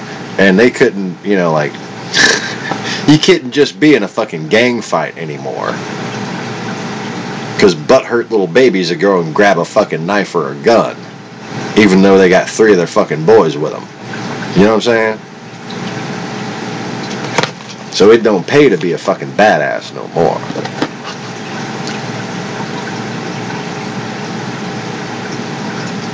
But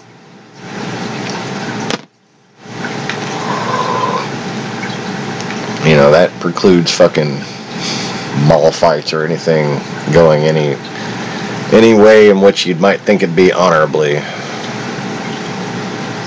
So the very idea of it being a fight cannot occur. So it's quite simple. Every move has to be a finishing move. Don't just go punching people in the fucking jaw. You go right for the sweet spots. But, you know, if you can land a good fucking hook or uppercut, don't pass it up. That's always been my philosophy. Never miss a chance for a good fucking left hook if you're a righty like me. I don't think I've ever thrown a hook with the right. I don't want to get into a fight just so I can try that. Like, I've done southpaw, but that's only been the jab. It's a brilliant strategy on short guys. When like, you know, you don't really want to fight them, but they're just being obnoxious. Just get that fucking right hand out there. They come towards you, boom.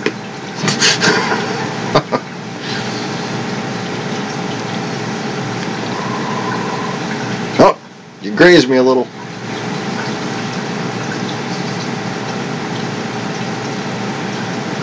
But then, the thing about the jab technique with short guys, you better make sure that fucking left hand is always guarding. The short guys like to come inside, get you with that fucking uppercut.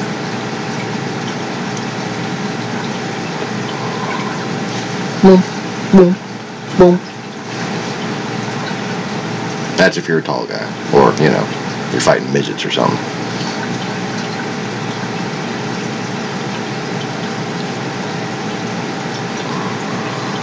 See,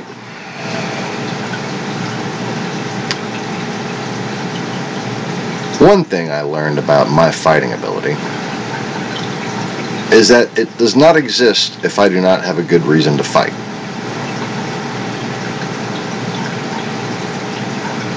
I can't really bring myself to even throw a fucking punch if the person doesn't deserve it, if my life isn't in danger, etc. You know?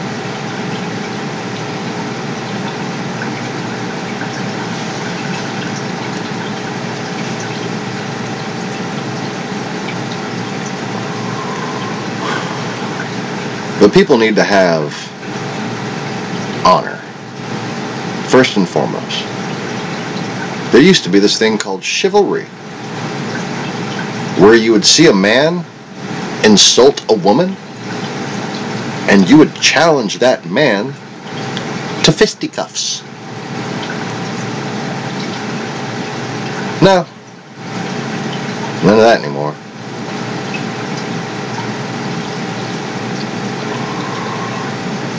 And I'm sure somebody, eager to object to everything I have to say, would accuse me of being some violent sociopath for wanting to fight people who have corrupted and destroyed my fucking children.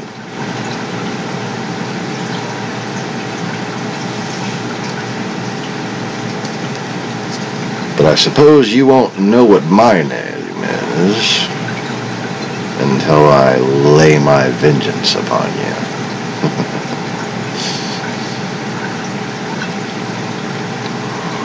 Or when I call you out and you run like little chicken shit fleas.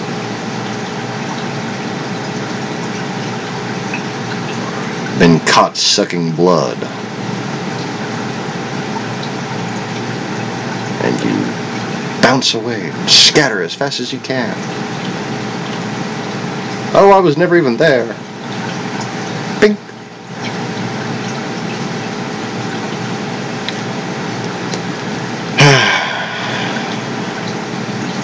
Maybe if I squeezed your head hard enough, something pure might come out.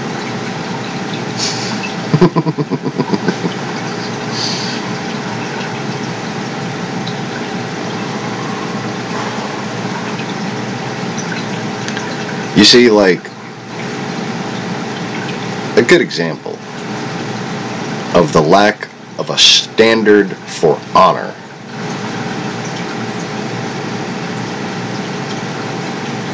any given Tucker Carlson broadcast.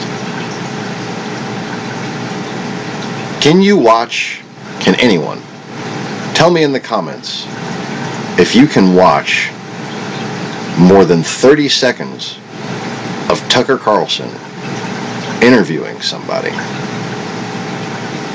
without realizing why they're not allowed in the same room with him and experiencing the very same urge which they must be experiencing, which is to take that little fucking bow tie and strangle him with it.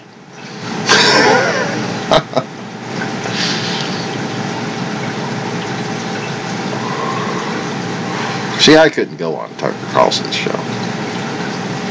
I am just not congenial enough to avoid terrifying that little fuck.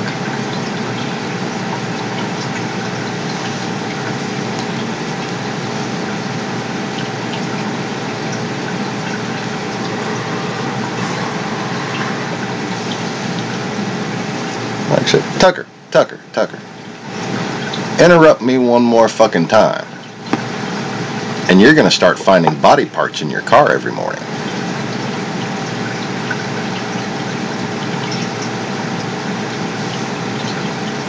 You know, he doesn't like to interview people who could throw him off guard. I would just love to say that to see his face. Like, Tucker. Interrupt me one more time, and I'm gonna kill all your pets and replace the fucking packaged meat in your freezer with them.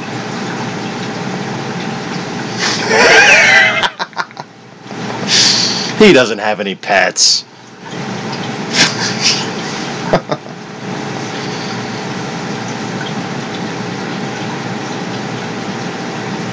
I would just like, for one time, some like fucking former CIA person on there who's had enough of this shit to just be like, excuse me, Tucker, I was speaking. If you interrupt me again, you better be very cautious starting your fucking car. Oh, isn't that a happy thought? Just picture the looker on Tucker's fucker facer. Picture the look on Tucker's face. World's most punchable face becomes world's most deer caught in headlights face. Oh, it would be poetry.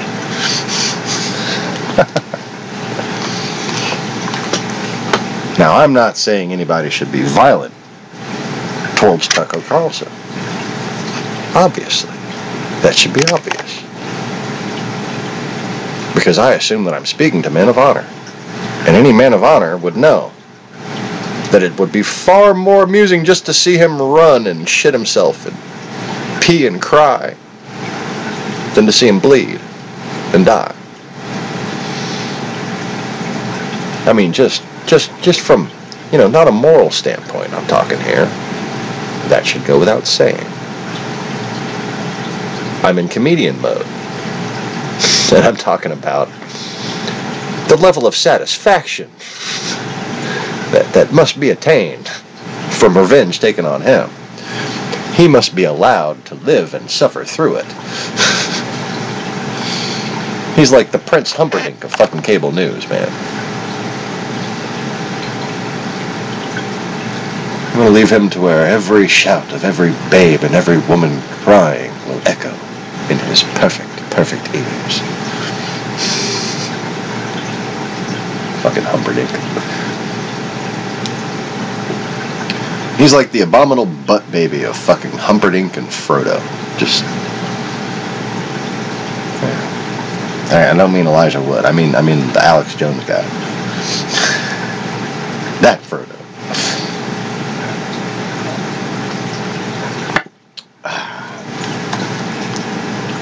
Adam Schiff, the channel, the man, the superhero, the uncopyrighted news clip source.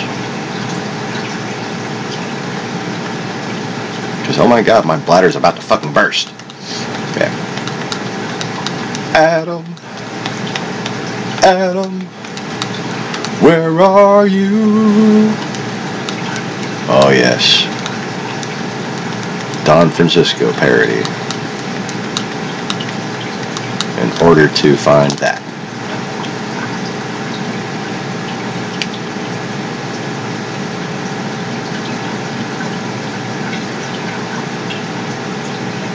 So this is his immediate reaction on MSNBC, looks like, to All In with Velshi Rule. Yesterday, 15 hours ago, it's now 12:30 Central Time. So,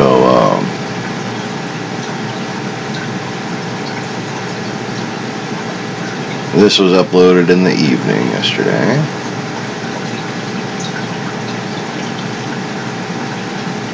But probably happened in the afternoon. Because Velshi and Rule, I believe, broadcast in the afternoon.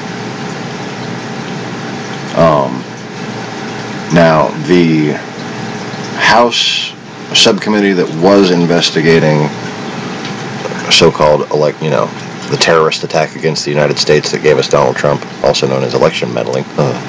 Thank you, Orwellian centrists. That committee was dissolved with a false conclusion, and, everybody knows about that.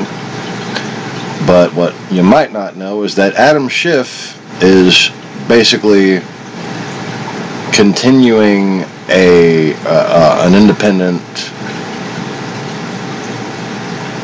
kind of just him and a couple other people are continuing to do like their own little investigation for Congress, in hopes that when Democrats take back the Congress, they can make it official and actually have some real findings. So he's still staying up to date and informed and knows a lot more than he says. So I think his perspective on what transpired yesterday is going to be worth listening to, and I'll be right back. Congressman Adam Schiff is the ranking member of the House Intelligence Committee. He joins me from Washington, D.C. tonight. Congressman, what do you make of the president's comments today, standing next to Vladimir Putin, when presented by journalists with every opportunity to say something else, to say... most benign thing about not wanting the interference of another country into America's elections. He took no such opportunity. He certainly didn't, and I think we were all surprised that we could still be shocked by this president's behavior, but it was stunning to see what a complete surrender of American interests and values was represented at that summit, as the President of the United States stood side by side with the Russian leader, refused to confront him, and far from it, basically said, I don't believe my own intelligence agencies, I don't trust my own Justice Department, I trust this former KGB officer more, and having just disparaged our NATO and European allies, this is the guy I want to make common cause with. It could not have been a more wholesale betrayal of what America stands for. I think the commentary about Dan Coates caught a lot of people off guard, because the president is used to blaming you and your ilk, the Intel Committee, Democrats, whoever he calls the deep state, the FBI, all sorts of folks. But Dan Coates is a former Republican senator, whom the president picked to be his director of national intelligence. That's an important decision. You'd think at the very least, if you had trouble with your DNI, you wouldn't say it in front of the leader of an adverse nation. Well, that's certainly true. You wouldn't make your disagreements with your own agencies or agency heads public, and you wouldn't do it certainly right at a meeting with the foreign adversary who was the architect of interference in our election. Now, this is staggering at just about any level you look at it. Why the President of the United States would want to, in a meeting like this, throw his own country under the bus. There's just no other way to interpret this except that he is not putting America first at all. In this case, he was clearly putting Russia first and putting what must be his sense of his own personal. But it's hard to see, frankly, how he advanced his personal interests by this complete debasement in front of this dictator. But it's easy to see how Vladimir Putin benefits from the press conference today, how he benefited from the president criticizing NATO, president criticizing Germany's internal political issues with natural gas pipelines last week, criticizing Theresa May and her handling of Brexit. This seems like it couldn't have been orchestrated better if Vladimir Putin orchestrated the last 7 days himself. Well, that's absolutely right. I mean, this is the Kremlin's dream come true. You have a U.S. president who is affirmatively trashing our NATO alliance, trashing the European Union, pushing for a faster Brexit, pushing for other countries like France to also leave Europe, and then comes to Helsinki and basically says, I completely agree with the Russia talking points. I completely agree with what the Kremlin is having Vladimir Putin say, and that is, there was no interference in the American election. Why would Russia interfere? It's just beyond comprehension. And at some point, the members of this body, Democrats and Republicans, need to speak out in unity to rebuke this president, this betrayal of our values. How does that happen, Congressman? How does that happen? Who makes that happen? Because there has been almost universal condemnation of the president's comments today across the board and across party lines. But as you said, you wouldn't have thought you could be more surprised, except for all of us watching this press conference today were once again surprised at a level we didn't expect. Well, you've got a few people like John McCain who are speaking out quite directly and very strongly, but you've got the vast majority of GOP members in this Capitol who are remaining silent, who are running away from the camera, or merely describing this as a opportunity. This was no missed opportunity. This was a complete surrender of our values and our interests and our national security. And people need to speak out. How does that happen? I don't know what more it will take. I would have thought we would have been at that point when the president called our press the enemy of the people, or started denigrating judges based on their ethnicity, or separated kids from their parents. Right. But here, any message the GOP has of being the party of Ronald Reagan is gone. And for these members here in this building to remain mute, they make themselves complicit in the undermining of our national interest.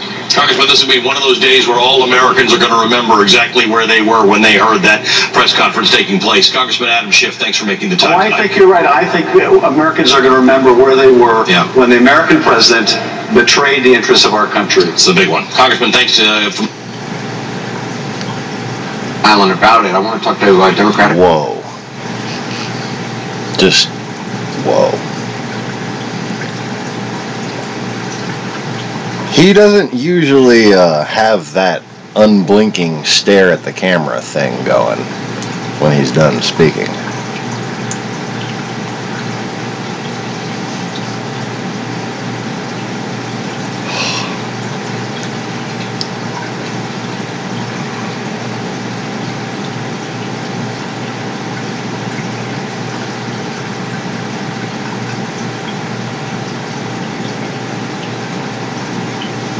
Wait. Let's do it Apollo style.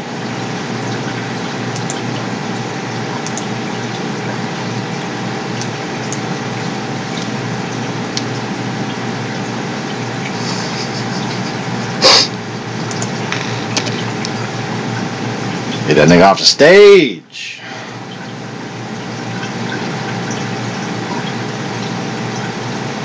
So think about what he just said.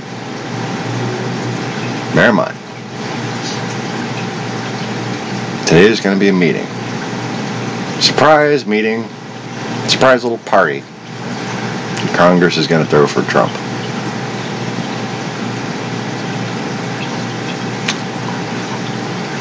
Pelosi and Schumi.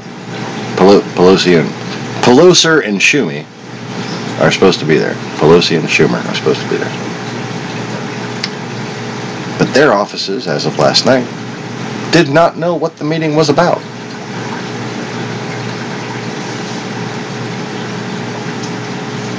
I don't know whether Pelosi and Schumi are actually going to be there, but they're supposed to be there.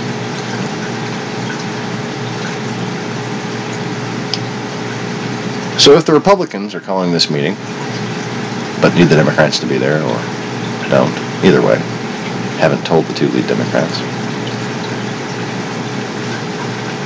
they probably don't want the subject of the meeting to be used as political fodder against them. You know? They don't want the Democrats to know ahead of time that they're about to fucking impeach their own boy.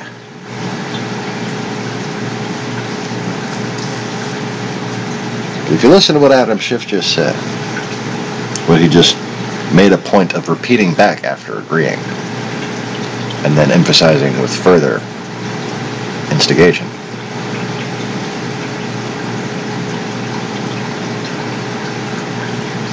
Like remembering where you were on 9/11 or the day Kennedy was shot. It's before I was born, before any of us were born. Anybody watching now?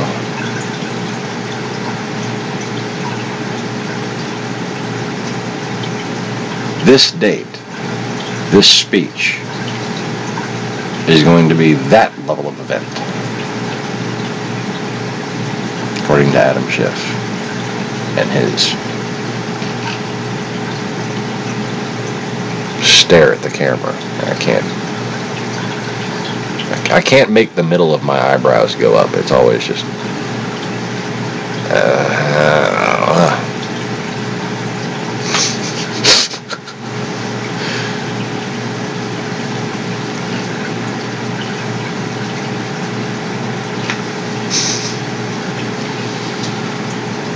That was a pretty intense little stare he gave, though. Wasn't quite that intense. He's certainly pissed, that's for sure.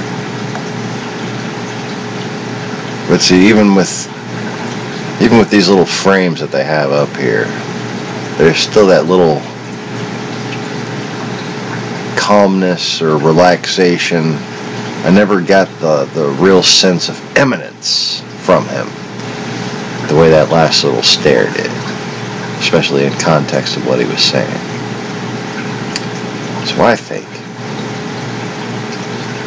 he thinks, I don't know whether he knows, but I think he thinks that fucking impeachment is coming. Let's see.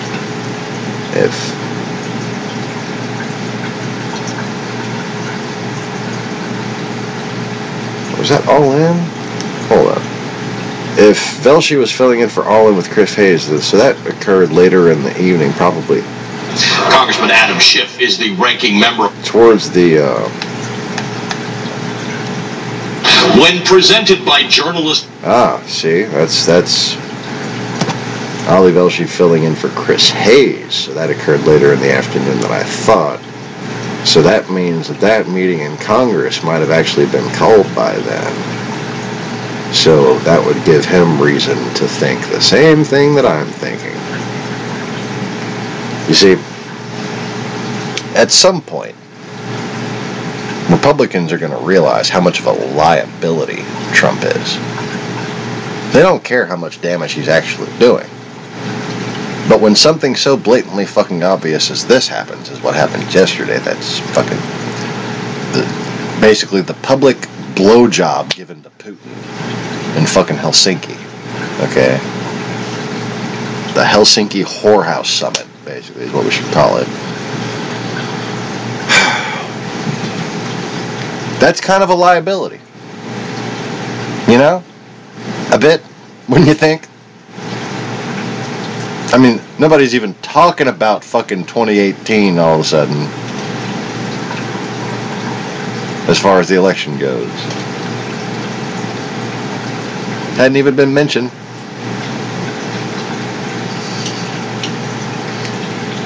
But can you just imagine Republicans trying to run while that is still their fucking dear leader? That's why I'm convinced. I mean, that's why I'm just like, oh, that motherfucker's gone. Gone. It's no longer a matter of principle. It's a matter of their convenience. You know? So it's no longer me just like, you know, hoping that they're not stupid or hoping that they have honor or hoping that they have dignity. No, it's just like, can you preserve your own selfish shit? Yeah, you're gonna need to. So,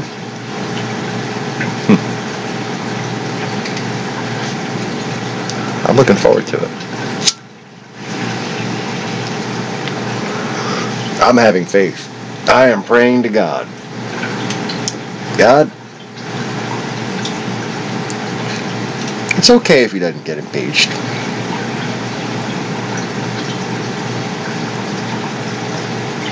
You have the power, oh God,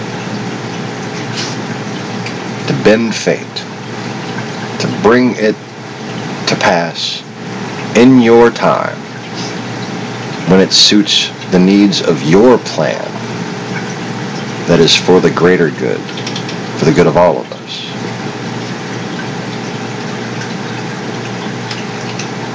But I confess, God, I really hope it's today. That's how you pray right there. That is how you fucking pray in general. God, my car broke down. It's getting old. It's going to cost a lot of money to replace. And I know, God, that it's up to you to provide me with the work and the ability to do the work, to make the money, to be able to have a car to begin with. God, I promise, I'm not going to buy a Ford Mustang.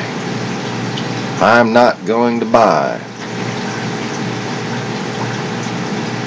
an off-road pickup truck.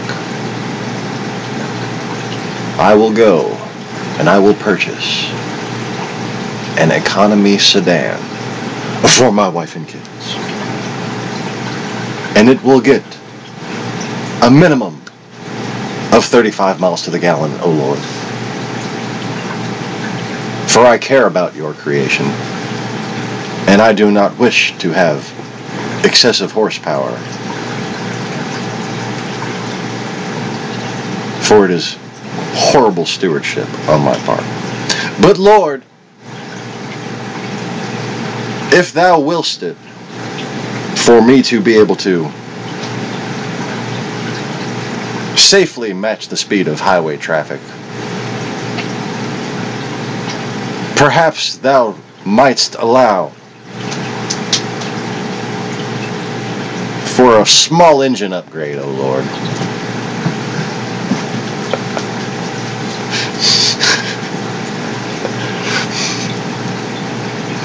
And I confess, O God, that I desire a turbocharger. But if you should not find that I deserve a turbocharger, I will be happy and thankful and give praise and testament to you, O God, for my economy sedan. And when my kids are grown, maybe I can put a turbo on it? Yeah? Okay.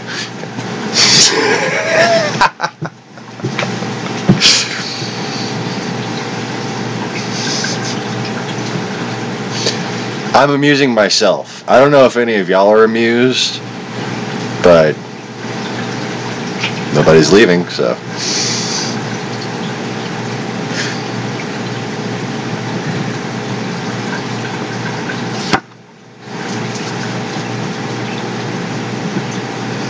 Dingo is playing with the kitten. Oh, come on, Dingo. Where are you going? Big bad kitten beating up on you?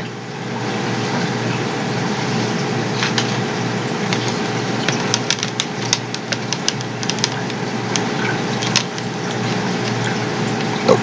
Then there was darkness. And now the kitten just crawled underneath the camera stand, so that's kind of pointless.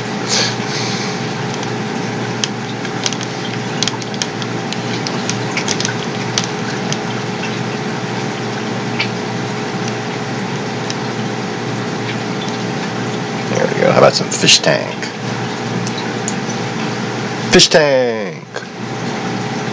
How you like the us versus them thing? I don't know if I've put that up here before. I had that graphic, I had made it a while ago. It kind of barely says in dark purple over there, united we stand stronger together with liberty and justice for all.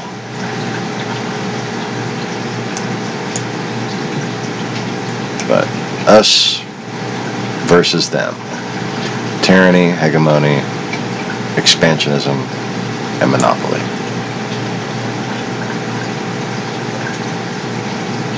United States versus them.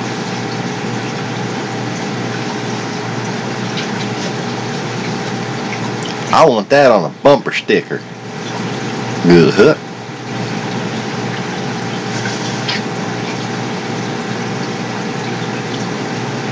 Dingo, lay down. Dingo, lay down. Over here. So the kitten can lay down with you and be cute.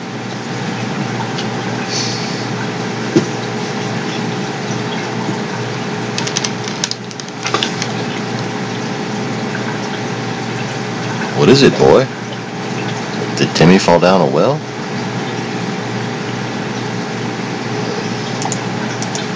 You're a silly old dog, huh? Yeah, I know.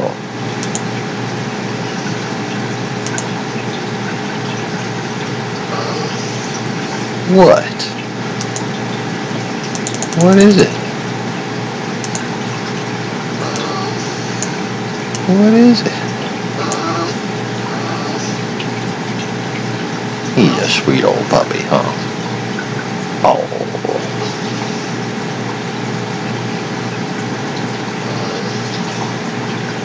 Well, sing us the song of your people.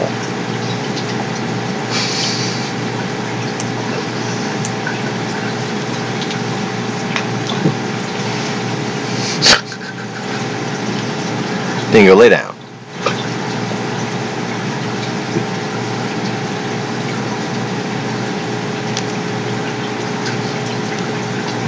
Lay down.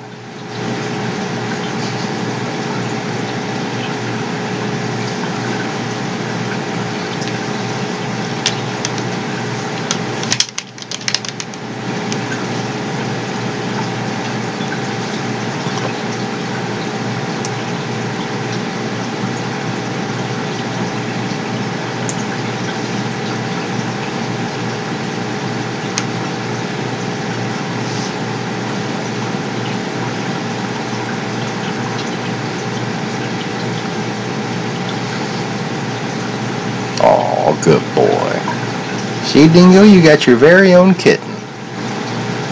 Good boy, you better take care of that kitten, huh?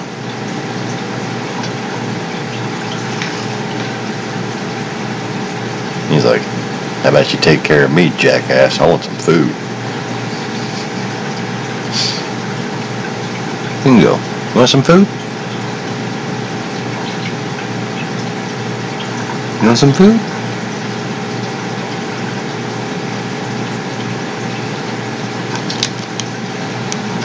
Watch how fast he gets up when I get up. Dingo, you want some food? Screw you, kitten. I got shit to do.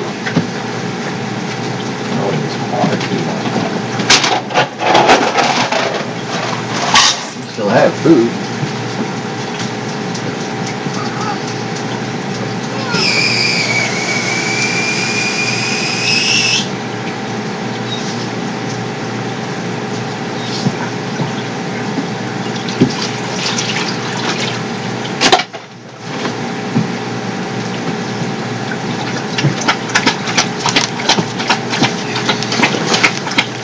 Ooh, bright light.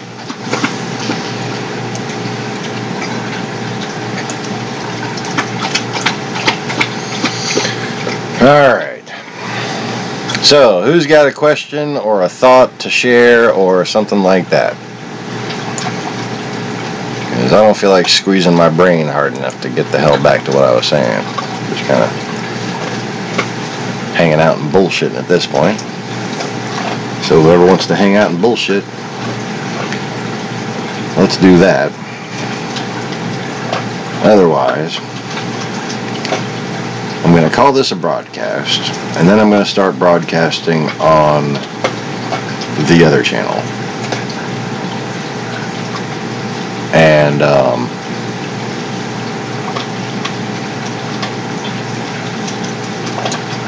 going to be doing some Final Fantasy X. Dark Aeon hunting. And I think we're just going to try to marathon the whole fucking thing all the way to Penance. Why not?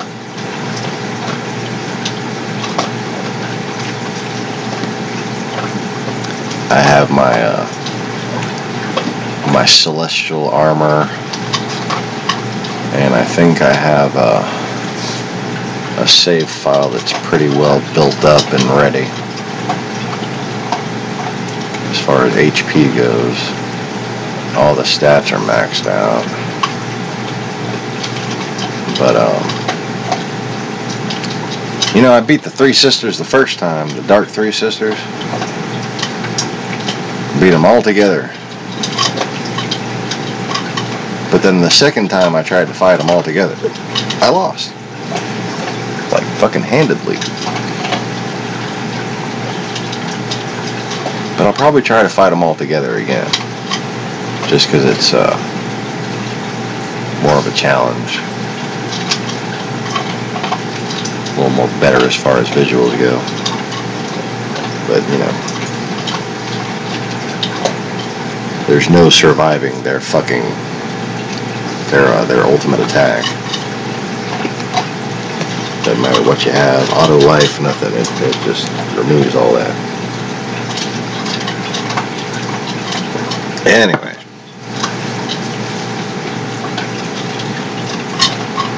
So,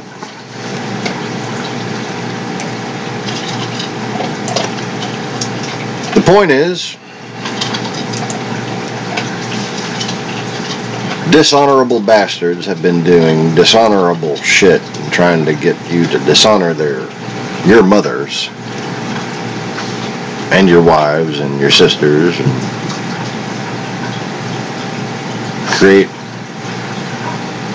a chauvinistic, unbalanced world order, because when men alone are in charge, corruption and selfishness are rampant. And instead of dominion through reason, you have dominion through leverage.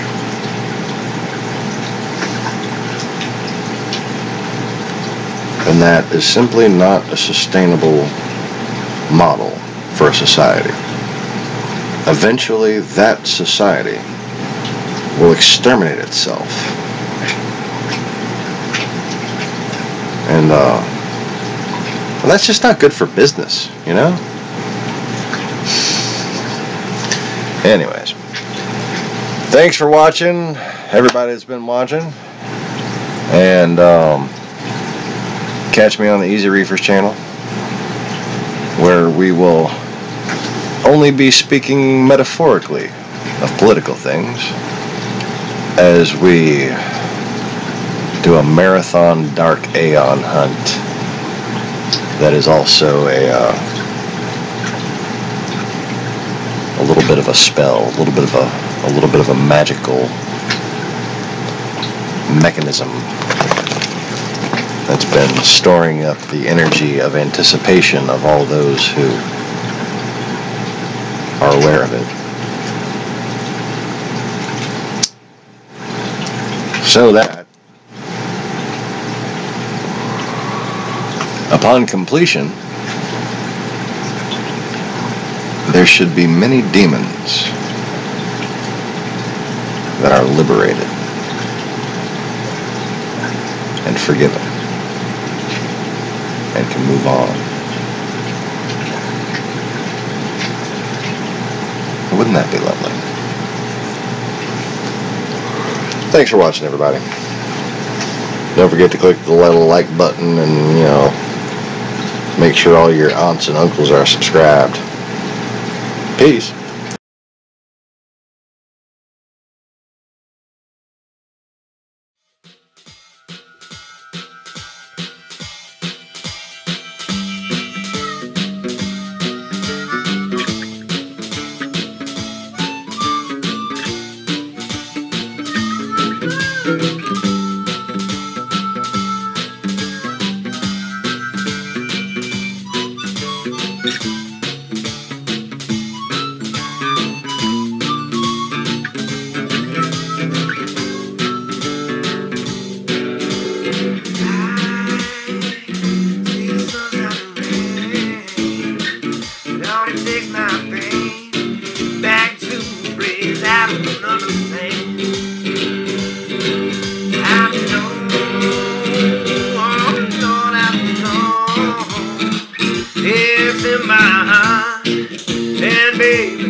I'm going on, I'm going on.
out here.